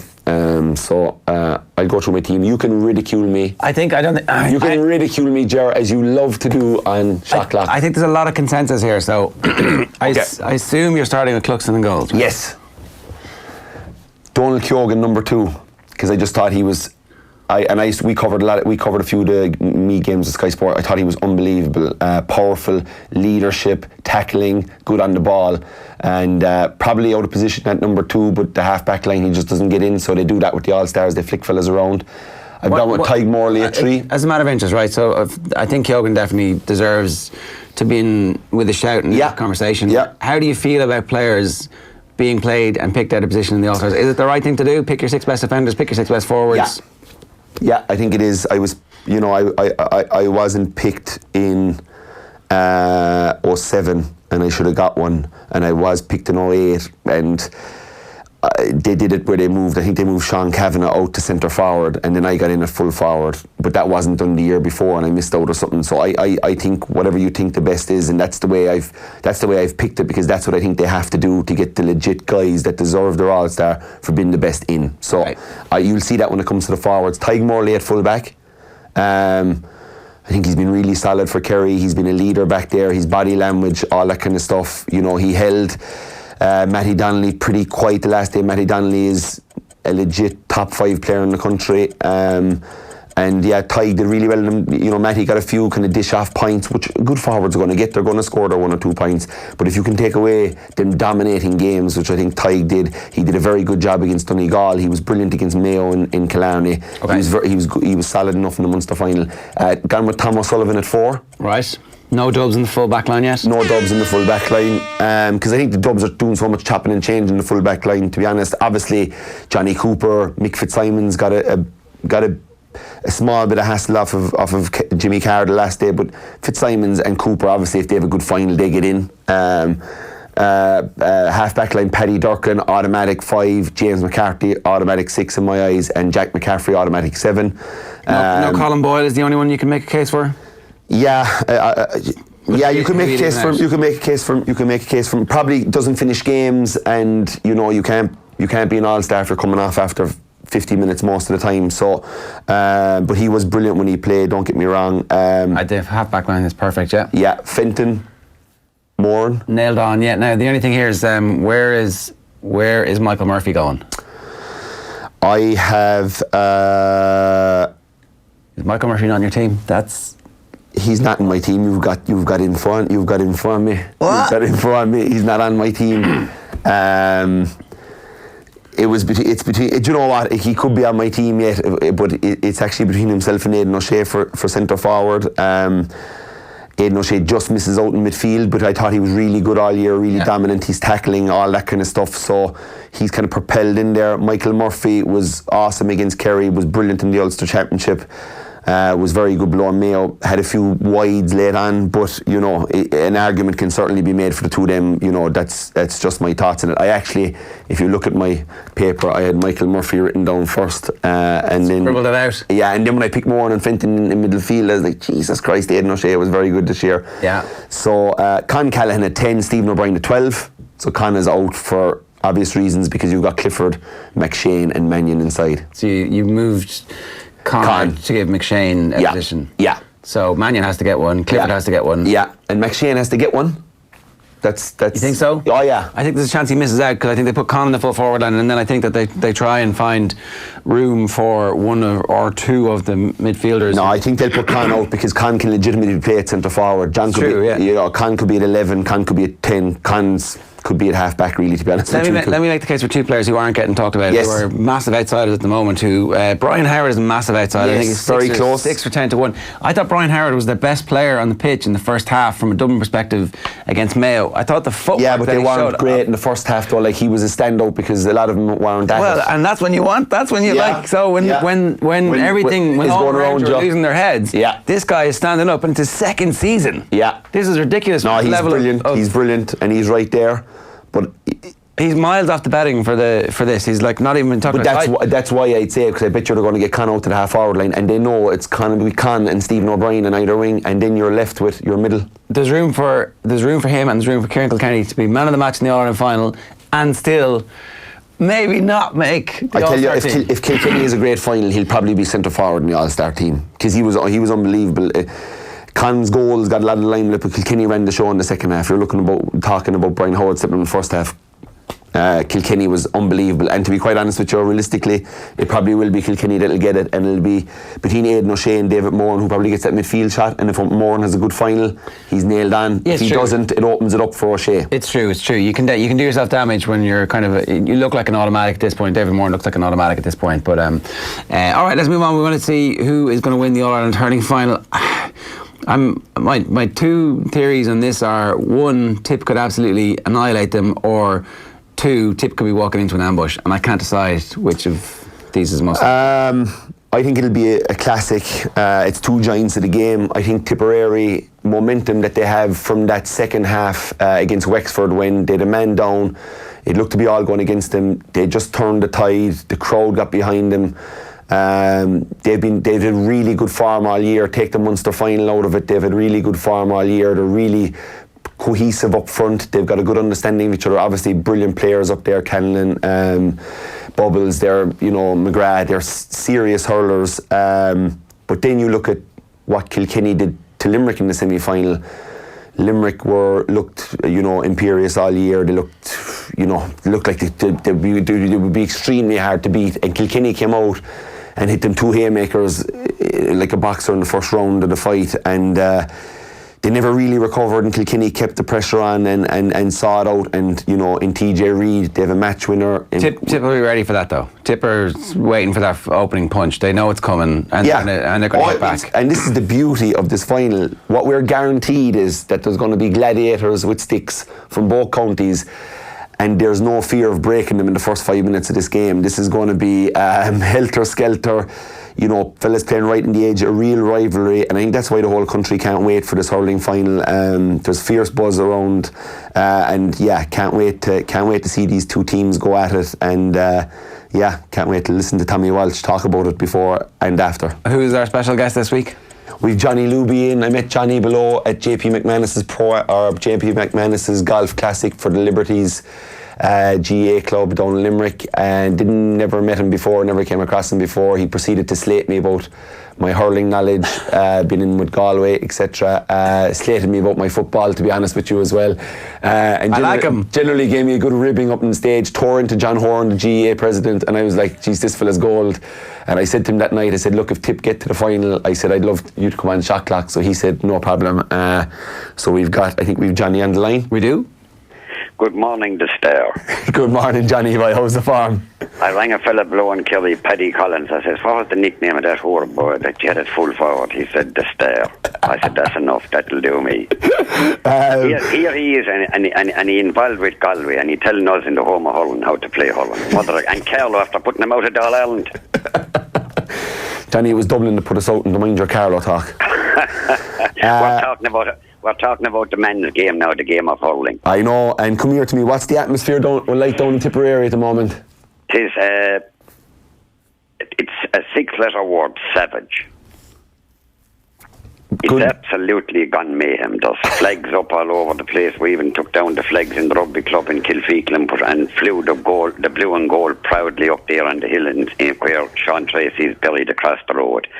It's mayhem from Carrick-on-Shore up to Loradora, and from Mary Willie's on the borders there of Kilkenny and Tipperary, right across to Emily and up into Newport, where Tim flied that Mandas, where it is 40 degrees at the moment, with looking for tickets and things like that. It's absolutely fantastic, and fantastic to be in an All-Ireland final again. And I have to say thanks be to God that we are there. Yeah, I know you called it, in fairness, that night below in Limerick. Will you be in Croke Park on Sunday? I'm the greatest certainty of all times. I'll be the man wearing one blue Wellington and a yellow Wellington. I got tickets there, and I think I'm in the front deck of the Cusick. If there's lashing rain, I'm well prepared, like all the Tip lads going up and Leslie's going up on Sunday. We're really looking forward to this. It should be a fantastic game. Mr. Cody is the Alex Ferguson of hurling coaches, and of course Liam Sheedy came back for one job and one job only, and that's the Brendan McCarthy Cup back to the Premier County. Exactly, yeah. Did you get your tickets off of Michael D, or did you apply through your club, or what way did you do? I wrote a letter to Michael D, and due to the exorbitant prices of hotels and the whole lot, and as I gave him a scratch in the general election for the presidential campaign, I didn't tell him what scratch I gave him, but I'm looking for a place to keep down on Saturday night. I'm a great man to look after greyhounds and all of that. I should be able to look after his 2 dogs and bring them for a walk. And I did say one turn deserves another. I couldn't pay the prices that they have in the hotel, so I'm expecting a letter today in the post from our local postman, Cyril Crowe, to drop it in. Dear Johnny, you're 101% welcome. You've 2 days left, today and tomorrow. You've got, or maybe the president can deliver post on a Saturday. I don't know. Maybe he can. Oh, he's the greatest certainty. This man can do anything. He can do anything, and I expect to be sitting above beside Mr. Horton. I know we gave him an old bit of a going off below when he was talking about presenting the cup to Limerick in 15 in the minors and 17 and 18, and I got the microphone off Matthew Morrissey, and I just asked him, who did you present it to in 2016? And he had to say Tipperary. So I love to hear the county Tipperary being mentioned left, right and centre. It's a wonderful county. We have great sporting people, from horses to greyhounds to hurling to football to rugby, you name it. There's somebody from Tipperary on all the scenes, and we're trying to get a girl there to the Olympics called Aisling Keller up there in near Drummondere. I was up there on Tuesday night with Brent Pope and Paul O'Connell and Tracy Piggott with a good old night there raising funds to try and get her to the Olympics in yachting or sailing or one of them sports. But it's absolutely good stuff. Fair play, Joe. Are you into the bit of sailing? I'm 65. I'm sailing through life, and I certainly wouldn't go just on a boat for no one. I don't think I was in any great condition anyway. I asked John Man, could I smoke an old fag on the boat, and he said no. I said, and God forbid if she was going down. Or if she's going down, he said, you can smoke away. He says, I don't care. So I enjoyed my night up there. Of course, any place we went to see the farmers hunting in cows, and one fella had his stick and he given the old cow a tap on the backside. Up there at that Gilly into the milking parlour, blue and gold stick. So they're really kitted out for it. They're buying into. Come here to me. Are you going to win on Sunday? Well, yeah, I'll tell you. Have I 40 seconds to do my dream last night? Oh, you have a dream. Oh, yeah. Go on. We love It's a hearing about wonderful dreams. dream, and it might, if anybody's in trouble for tickets, this is the way it went. And we're in the dying seconds of this rip-roaring All-Ireland. Tipperary are 2 points behind the boys who donned the blue and gold, and the ball is poked out by young Hogan, the prince and dying of goalkeeper, some Lorra. It's a long, long ball. It goes 75, 80, 87, 92 yards. It comes down on top of John Bubbles, the wire, the man from Kilkenny. Now the Tipperary machine are in action. The cats are out. Can the mice play now? And the ball comes in towards Shamey Callan. Callan across to John McGrath. Magnificent pass. McGrath, what a sniper's pass back into Callan. A shot. That's low. That's hard. Micheál Mara Hurtig, the prince of commentators, would say, puck go hard, puck go home. And you won't believe it. My mobile went off, and if you tune into News Talk on Sunday at 4:45, you will see, did Shamey Callan score for Tipperary to get them over the line by 1 point with the McCarthy Cup on its way back in towards the Rock of Cashel, into Kilfeacle, into Annacarty, and into all those wonderful places where the song will go up. I'm at home in any Tipperary town. We'll have to tune in, so Johnny. Kieran, have no doubt about it. It's the place to be on Sunday, please God, from 3:30 onwards. And incidentally, myself, I'm losing the bit of hair, but I see that on the Irish Examiner this morning, they're doing free haircuts. Kieran, myself and yourself, 11:30, above behind the Cusick stand. They won't be charging you too much, and they certainly won't be charging me. No, we'll be quick, Johnny. They'll be in note with us in a minute. They certainly will. I'd say the whole country is looking forward to it. I mean, like our next neighbours, Limerick, are probably sad to be gone out of it. I didn't shed a tear really, because I was kind of half afraid of them. And somebody said that the poor old divas are waiting 46. I said if they waited 47, I still wouldn't cry.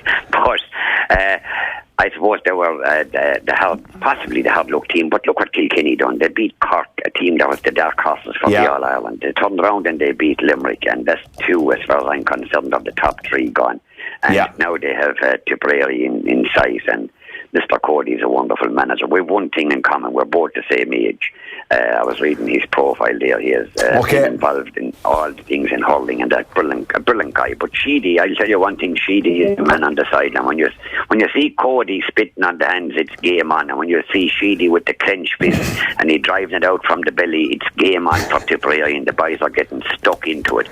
And it's a wonderful game. I'd love to be playing myself to bury a couple of them lads. There's no black care that it suits me to the ground. I was one of the first around to wear glasses and a helmet, and the boys used to shout my eyesight wasn't hectic. When the goalie be poking out the ball, I used to give me a tip off, Johnny, the ball is coming, and I'd shout out when, and they'd say now, and I'd start pulling. I got sent off by Georgie Ryan, I'd say 4 or 5 times, because I was pulling a small bit early or late, but we hit something, whether it was man or ball. Well, Johnny, you hit this morning, all right, good stuff. Thanks a million for joining us.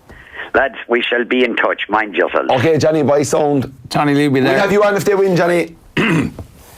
Right, quick rapid fire predictions. Ireland final. Give me a winner. Tip. Yeah, I'm going tip as well. Man City against Spurs. City by 2 clear goals, I'm saying. Oh, yeah. I think that wouldn't be a bad bet, I would say. They're in the form to thump them. Yeah. And Leicester against Chelsea. Everybody tells me Chelsea need a win. I don't think they need a win just yet. I think they just need to get a draw. I think they're going to get a draw against Leicester. No, Leicester. Chelsea will win as well. That's your treble. Tip, Man City, Chelsea. Leicester are pretty good. Chelsea will be good at home, Stamford Bridge. They need that home love from the fans, this young Chelsea team. So, they'll get the win. You can watch the Shot Clock with Kieran Donaghy every week here on OTB AM. Another one is in the books. All right, Daithi, good morning to you. How you doing? Morning, Ger. Time to inject a bit of serious hurling analysis in after that. How are you getting on? All good, thanks. Yeah. What do you agree with your? Don't agree with your forecast the weekend, by the way. City by 2. Yeah. I know you're a Spurs fan. Look, City are too good. What can we do? All the money is finally paying off. I think Spurs are real contenders this year. What a squad! Real contenders with a top-class manager. I think Spurs are genuine contenders this year. Big time. Well, look, this is the perfect test for them. This is the opportunity for them to actually prove that they are. Yeah. All right. Fair enough. Totally. I said I'm kind of trying to The last time that these two teams played in an All-Ireland final is overshadowing most of my thinking when it comes to this game, because it was so one-sided. It was such a dominant performance. It felt like that was the end of an era for this Kilkenny team, and here we come. They're back in another All-Ireland final after a brilliant semi-final performance and an excellent quarter-final performance. Now, what's the truth? Is this Tipperary walking into an ambush the way Limerick did, or is this Tipperary ready to go and say that last time that was the truth? I don't think Tipperary would consider an ambush if it's a thing Kilkenny, come at them the way we expect them to do it, because the evidence is there. I think the point you make in relation to the last All-Ireland in 2016, to me, it probably signalled a period of hibernation for Kilkenny. It was just a case of how long it was going to extend. Not that they were ever going away from being very competitive, but competitive enough to be genuine All-Ireland contenders. I didn't see it this year, I'll be honest. I thought it was going to take another 2 to 3 years, and that was as much to do with Limerick, Tip, Galway, Wexford resurgent, etc. Because you can't take Kilkenny in isolation and say, are they or are they not contenders? You've got to factor everybody else in where they are in their growth and ascendancy or non-ascendancy. So I didn't think Kilkenny would win the All-Ireland. But on any given day, of course, they can beat anybody. But to win an All-Ireland, you usually win most of your games. So were Kilkenny capable of winning practically every game, maybe bar one, and win the All-Ireland? No, I didn't see that. But I don't consider it that Tipperary will consider an ambush, because now that they're here, and if you look at the evidence of the All-Ireland 2 years prior to that, in 2014, and I watched the whole rerun of it again the other night, I mean, that would cause enough worry for Tipperary to say there's nothing between these sides. And Wexford asked enough questions to concern me about the Tip half forwards when they've got a driving half back line, driving forward. They asked questions of Tip that I don't believe Tip have ever been asked before, as top class half forwards, been driven back by overlapping defenders. And they didn't want to travel 40 or 50 yards back down the field. What will work for Tip is, I don't see Kilkenny's half-backs actually doing that. But I think Cody will have gone to town on the analysis of Wexford to say, is there anything we can pull out of this? And if anyone can do it, I think Kilkenny probably can. Okay, so are you leaning at this stage slightly in favour of Kilkenny? Well, I wasn't after the game and I wasn't before the game, but I absolutely am now, yeah. I think Kilkenny will win. Right. On the basis of the Wexford's analysis and the weaknesses in that Tip team?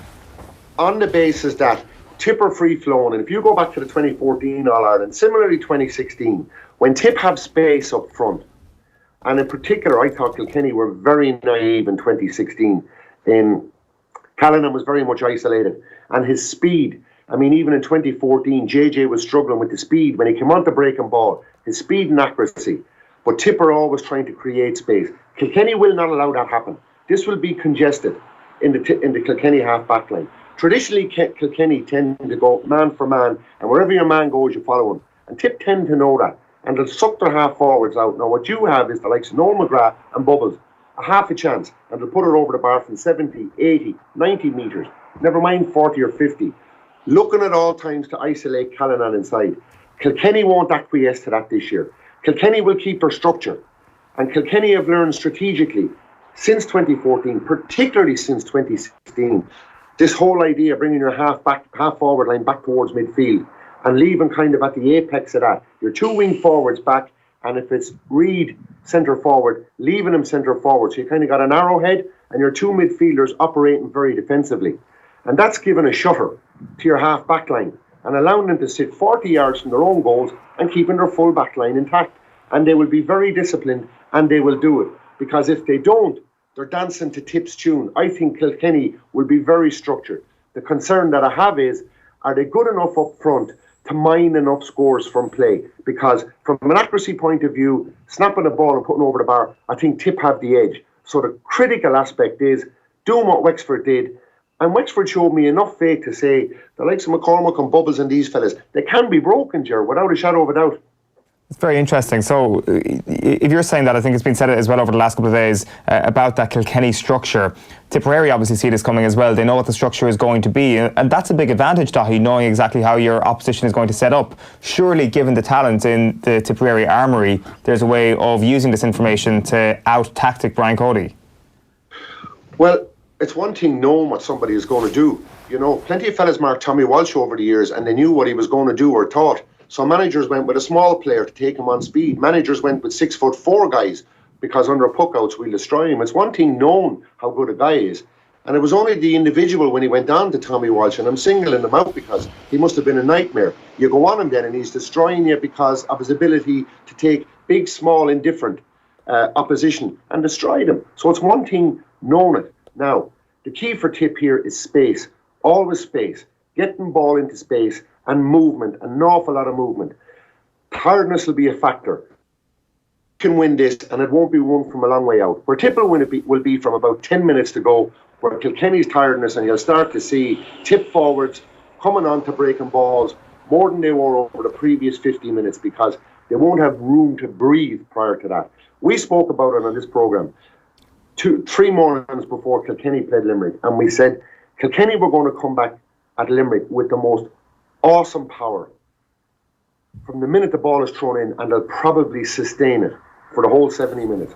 We spent so much time talking about what Kilkenny were going to do to Limerick, and the same thing is going to happen the weekend, and it did take Limerick by surprise. So you see, you can say Tip aren't going to be surprised, but it depends on the ferocity it comes with. You can expect it. Your manager says to you, you know, you're going to be hit with everything, they'll be on top of you, etc. But when you're out there and Liam Sheedy's on the line and there's 70 or 80,000 people looking, and you're there on your own, and you come up against this manic intensity, and if it's sustained for 70 minutes, all the preparation in the world won't do it. You've got to be your own man and win your own battle. And that's where it's fascinating between both of them, because Tip are no shrinking violets. They'll man up. So it's like the Limerick game, the first 10 to 15 minutes. It's going to be extraordinary, like Wexford Tip was in the first 15 to 20 minutes. Only they carried it on for a lot longer because, you know, the fitness levels and the will, just the will and the desire of these lads to go the whole way to the last bell was just extraordinary. I expect the same the weekend. That's what I meant by the ambush. Like, you know it's coming. I mean, obviously, it's fairly straightforward. It is telegraphed. It will be exactly that. I guess it's that the physicality of, and this seems a little bit weird considering how strong and seasoned the Tip team are, but that the physicality tips the scales in Kilkenny's direction. That's interesting, Jerry. Yeah, I mean, you see, Tip are beautiful hurlers and are really good. And I think Limerick's ferocity in the Munster final, I think it wasn't just Wexford's ferocity. I think it was Wexford's game plan. That's what this come out of Tip. I watched it very, very closely. You had overlapping half-backs. You had, you know, full-back, cornerback, willing to travel 60, 70, 80 yards up the field without anyone tracking. And you had a really famous cameo from that game where Wexford came through in numbers and eventually took a point. And Brian Hogan was in goals, and Paddy Maher.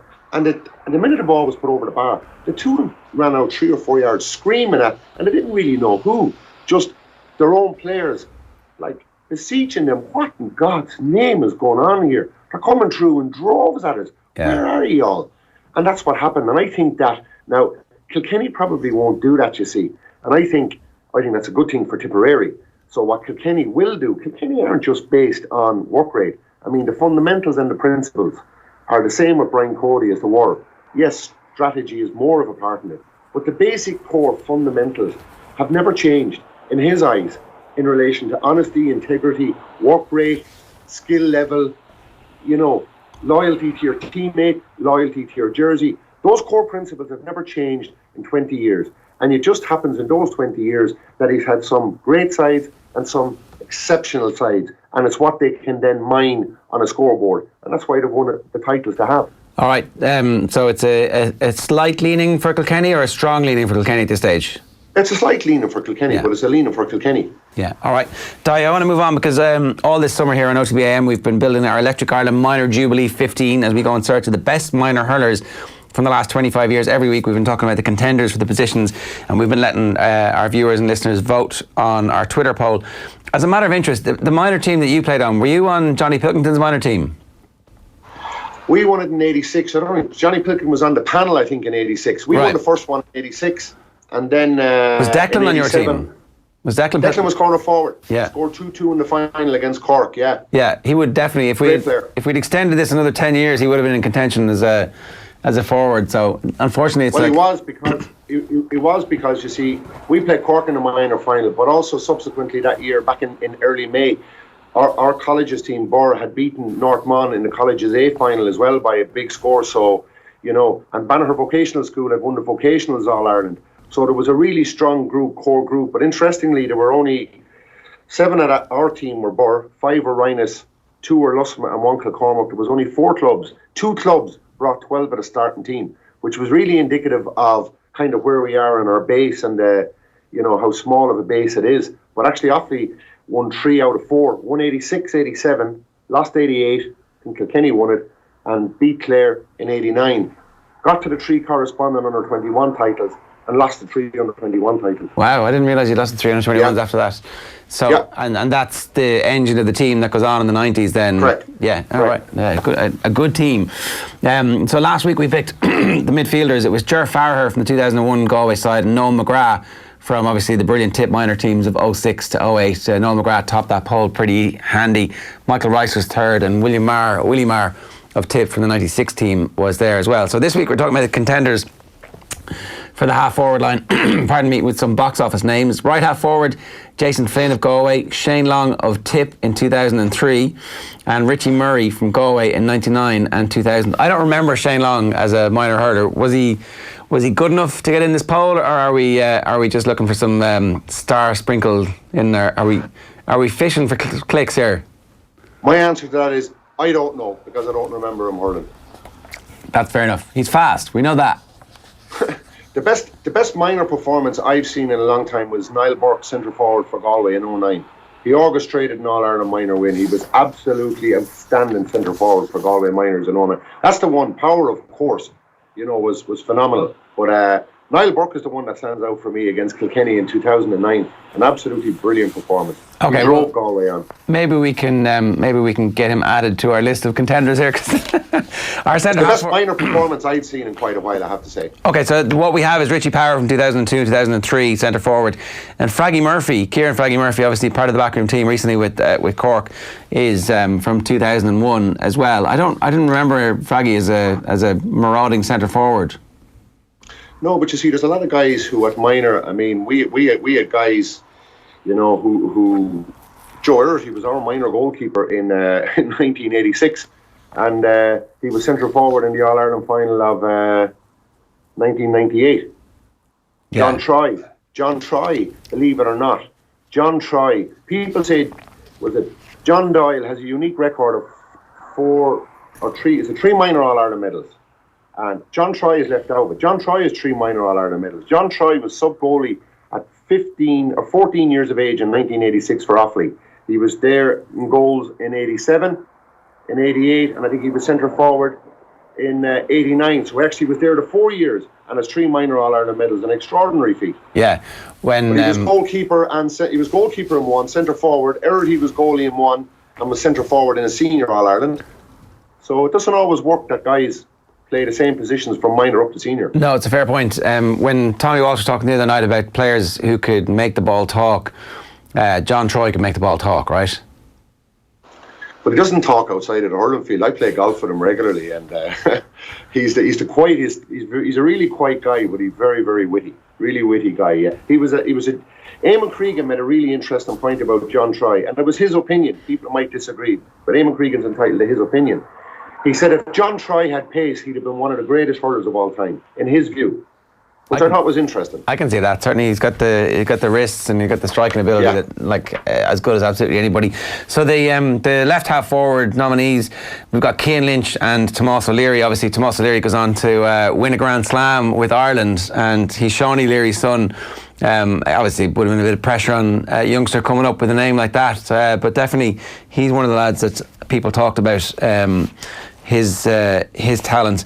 We canvassed opinion from some people. Ronan O'Gara, the former Tip and Dublin hurler, talking about Shane Long, said he was a phenomenal player, could play anywhere. The 2 things that stood out to him most was about his pace and his leap, obviously, as well. We've seen him get high above defenders and doing that. Michael Rice, talking about Richie Power, described Richie as a minor, as a game changer, the go-to player who stood up when the lads needed him. And against Galway in 2002, things weren't going well. Richie must have run 30 or 40 yards and scored a goal. obviously saying that he had a killer instinct even then, because most players would have taken a point.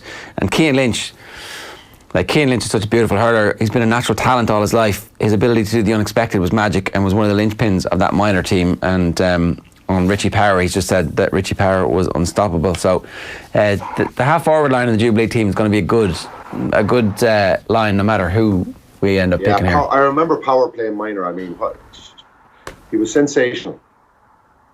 Yeah. Sensational. Win games on his own. He was that good as a minor. He'd turn games. He'd do things when games needed to be turned. He'd score goals. He'd score hard goals. You know, he'd forage and he'd win, and he'd great pace. Like those All-Irelands you spoke about, I was at them, and you remember him. You know, he was a fantastic minor. Brilliant. And he carried it on. Not everyone does, but he did. Brilliant player. No, for sure. I think possibly even a little bit underrated at this point in his career. Daithi, good stuff. Thanks very much for joining us. Enjoy the rest of the week. Build up. Enjoy the weekend. That's Daithi Regan. I guess it's Christmas week for hurling fans. You still have time to make changes to our nominees for the Electric Ireland Minor Jubilee 15. You can make the case for a player of your choice in the comments below, or you can tweet us at Off The Ball. I think we've just had the case made by Daithi for Niall Burke there, so we might try and add him there. We're going to release a series of polls before the weekend where you can vote for each position. Congratulations to Patrick Campbell of Cork. Let's move on to talk about the player of the week. So the player of the week is Patrick Campbell of Cork, who's been crowned this week's Electric Ireland Minor Footballer of the Week after he led his team to the All-Ireland final with a brilliant win against Mayo. They're going to face Galway, who ended Kerry's magnificent run of 6 minor titles in a row last weekend. Now this Sunday, as we've already heard a little bit earlier on, the Electric Ireland Minor Hurling Final takes place at 1 o'clock in Croker. Kilkenny take on Galway, and it's live, of course, on TG Car. The big news, of course, is you've got to keep an eye out for under the Cusack stand side from 11:30 this weekend. We want you to keep an eye out for the Championship haircut, which is going to be set up on the Cusack stand side, and this is the available options for you. The minor fade, sideline cut. What are you getting, Owen? Sideline cut. County braid.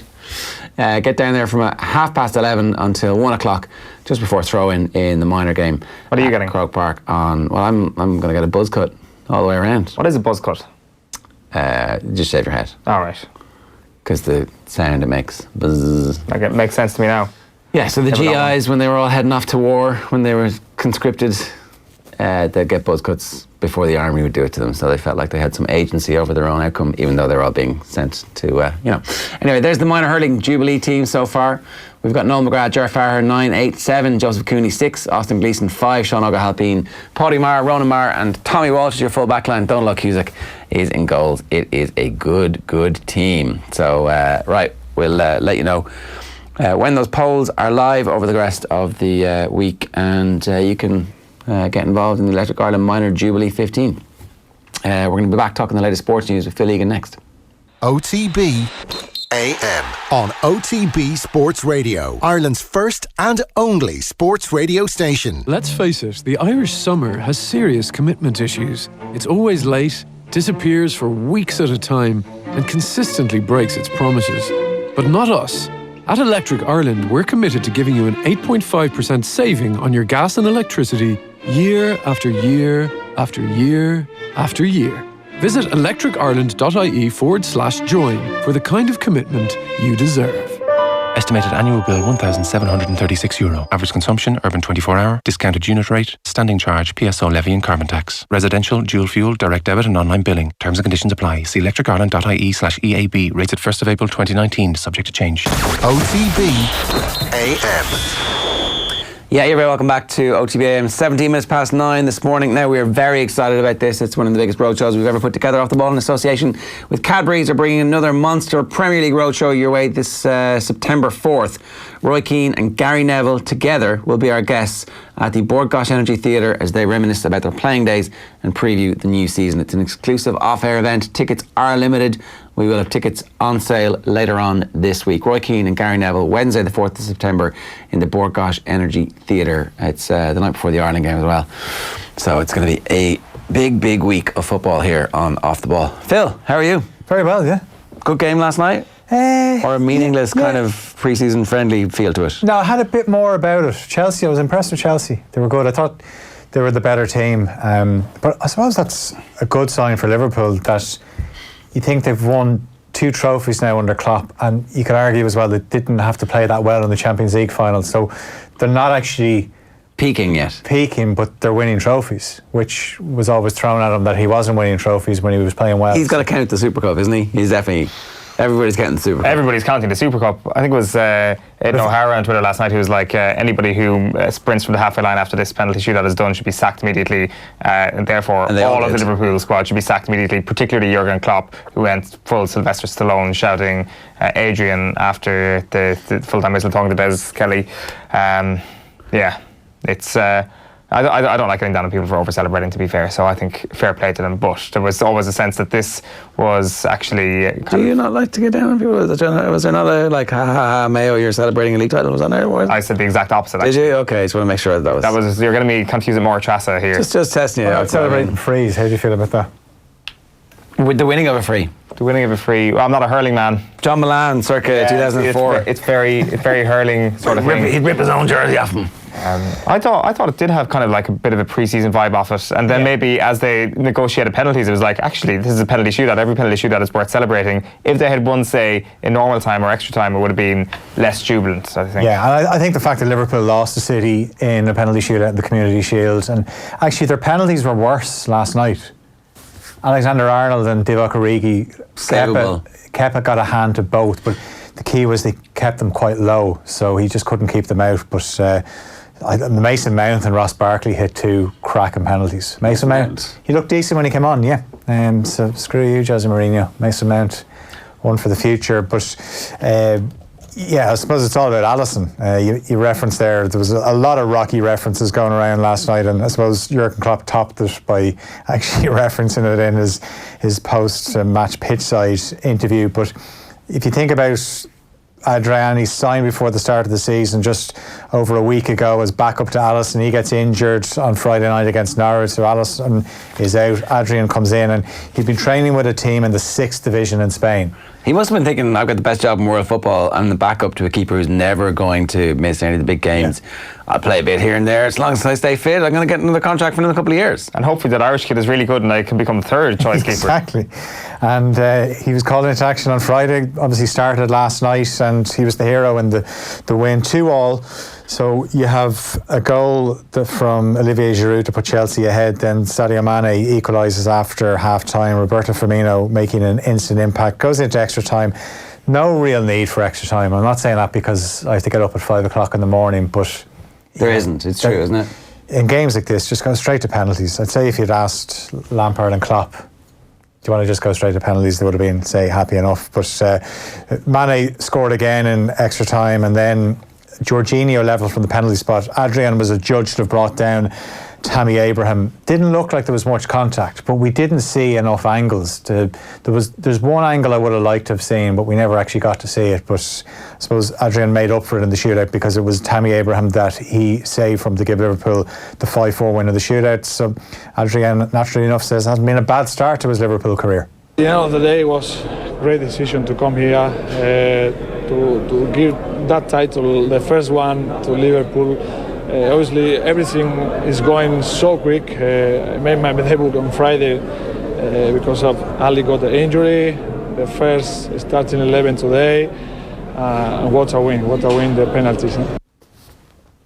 So the heat was a factor last night. Fabinho took a penalty last night when he couldn't walk at the end of extra time.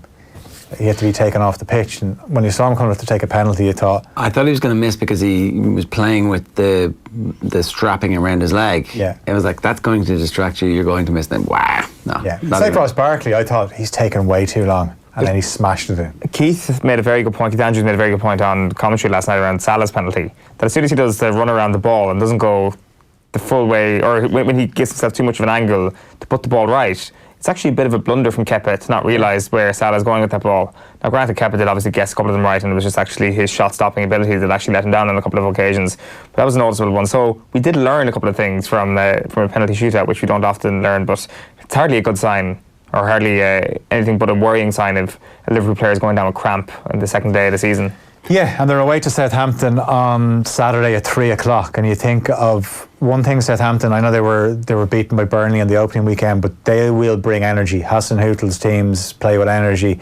And that's Liverpool need to get through that because they have Arsenal the following week, but at least they'd have a bit of rest for that. But if Arsenal is an easier fixture for Liverpool than Southampton, let's face it. Well, it is at Anfield, yeah. But just you'd be a little bit concerned for Liverpool going to St Mary's on Saturday that they looked leggy. And interesting, Joe Gomez obviously started right back. Trent Alexander-Arnold seems to get a lot of criticism if Liverpool look shaky defensively, but they also look shaky defensively with Joe Gomez there. But I don't actually think it's the back four that's the problem. Okay, Matip gave the ball away a lot, but the midfield, if you're playing a high line and you're trying to squeeze up, the midfield has to get tight to the opposition midfield. Chelsea players had an age to pick balls out, to play in behind. What Liverpool got away with was Giroud. He's not going to outrun you. I mean, when you see Giroud going full tilt, it kind of makes you feel good about yourself. You're thinking, yeah, you know, there's a professional footballer. You should get a race between Giroud, Ian Hart and David Beckham and see what happens. Oof. I'd say... But right now, obviously, Giroud would win. But peak, all of them at their peak, Ian Hart. Do you think? No, I'd say David Beckham. Did they not snail their way to a draw? Beckham and Hart, were they not equally slow? Was not I think Beckham, just his will to win that race, maybe. Can I ask you, what do you think is Liverpool's best starting back four? I know you say it's not their fault, but there are being question marks about what is the best combination, certainly at right centre back and at right back. I think you go with, at the moment, I would say Alexander-Arnold, Matip, Dyke and Robertson. And people will criticise Alexander-Arnold for if he gets caught in behind, but for what he brings you, it's the same with Robertson, for what they bring you attacking, that's how you go. And then why Matip over Gomez? Just at the moment, I think he's defending a bit better. Now, he was awful with his distribution last night. I reckon he must have passed the ball to Chelsea players at least 7 or 8 times. Yeah, it was really bad. That's the only reason I thought he finished the season really well. I would have been with you if you said that at the end of last season. Yeah. But last night's a bit of a worry, and a bit of a worry in terms of the cohesiveness of that back four as well, especially for that Giroud finish. Yeah, and then you're looking at the midfield. What three will he go with? He'll obviously bring Firmino back in. He'll have his front three on Saturday. Fabinho, Oxlade-Chamberlain didn't really work as an attacking left-hand side player, but you know you have to remember it was over 400 days since his last game. It's fine, yeah. But he's an option as one of the three in midfield. Okay, what else going on? Well, Wolves, Rangers and Aberdeen are all in Europa League action tonight, all looking to book a place in the playoff round. You'd certainly say Wolves and Rangers are odds on to advance. Wolves are 4-0 up on Armenian side Punic, and that second leg is at Molineux. Rangers have a 4-2 lead over Midtjylland of Denmark with the second leg at Ibrox. However, Aberdeen trail Rijeka 2-0 with the second leg at Pittodrie. Paul Dunn is 1 under par after 5 holes on day 1 of the Czech Masters on the European Tour. Porrick Harrington has just bogeyed the 8th, so he is 1 over par. England's Callum Shinkwin is the man to catch. He's 7 under.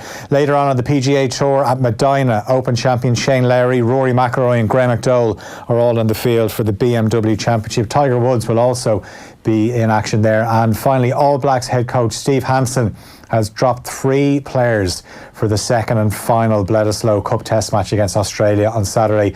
The Wallabies obviously won 47-26 last week. They have a chance to lift the Bledisloe for the first time since 2003, but they haven't won at Eden Park since 1986. Owen Franks, the prop, he's played 108 tests, 2-time World Cup winner, dropped. Ben Smith dropped, and Rijeka Ioni dropped as well.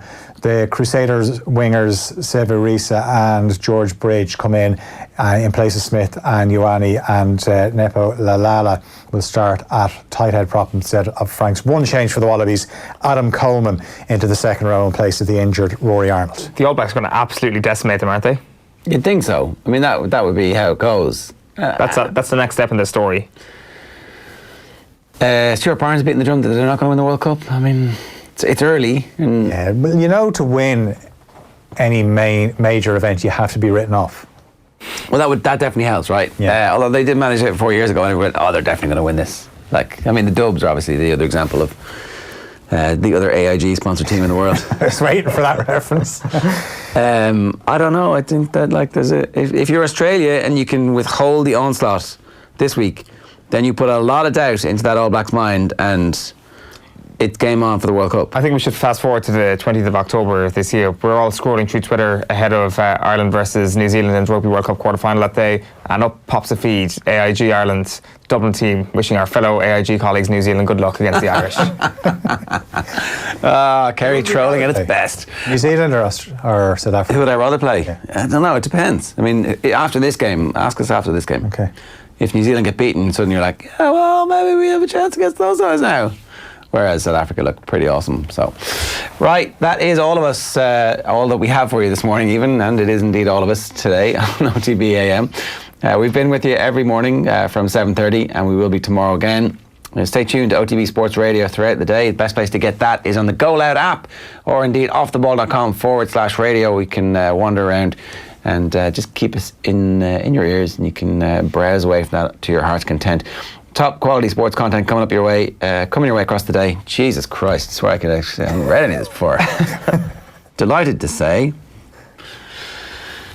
Off the Ball is getting bigger every Sunday with the show now on air from 1 o'clock straight through until 7, and loads of good stuff coming your way on Sunday, Newcastle, and we already did that one, so have a good weekend. OTB AM. This is OTB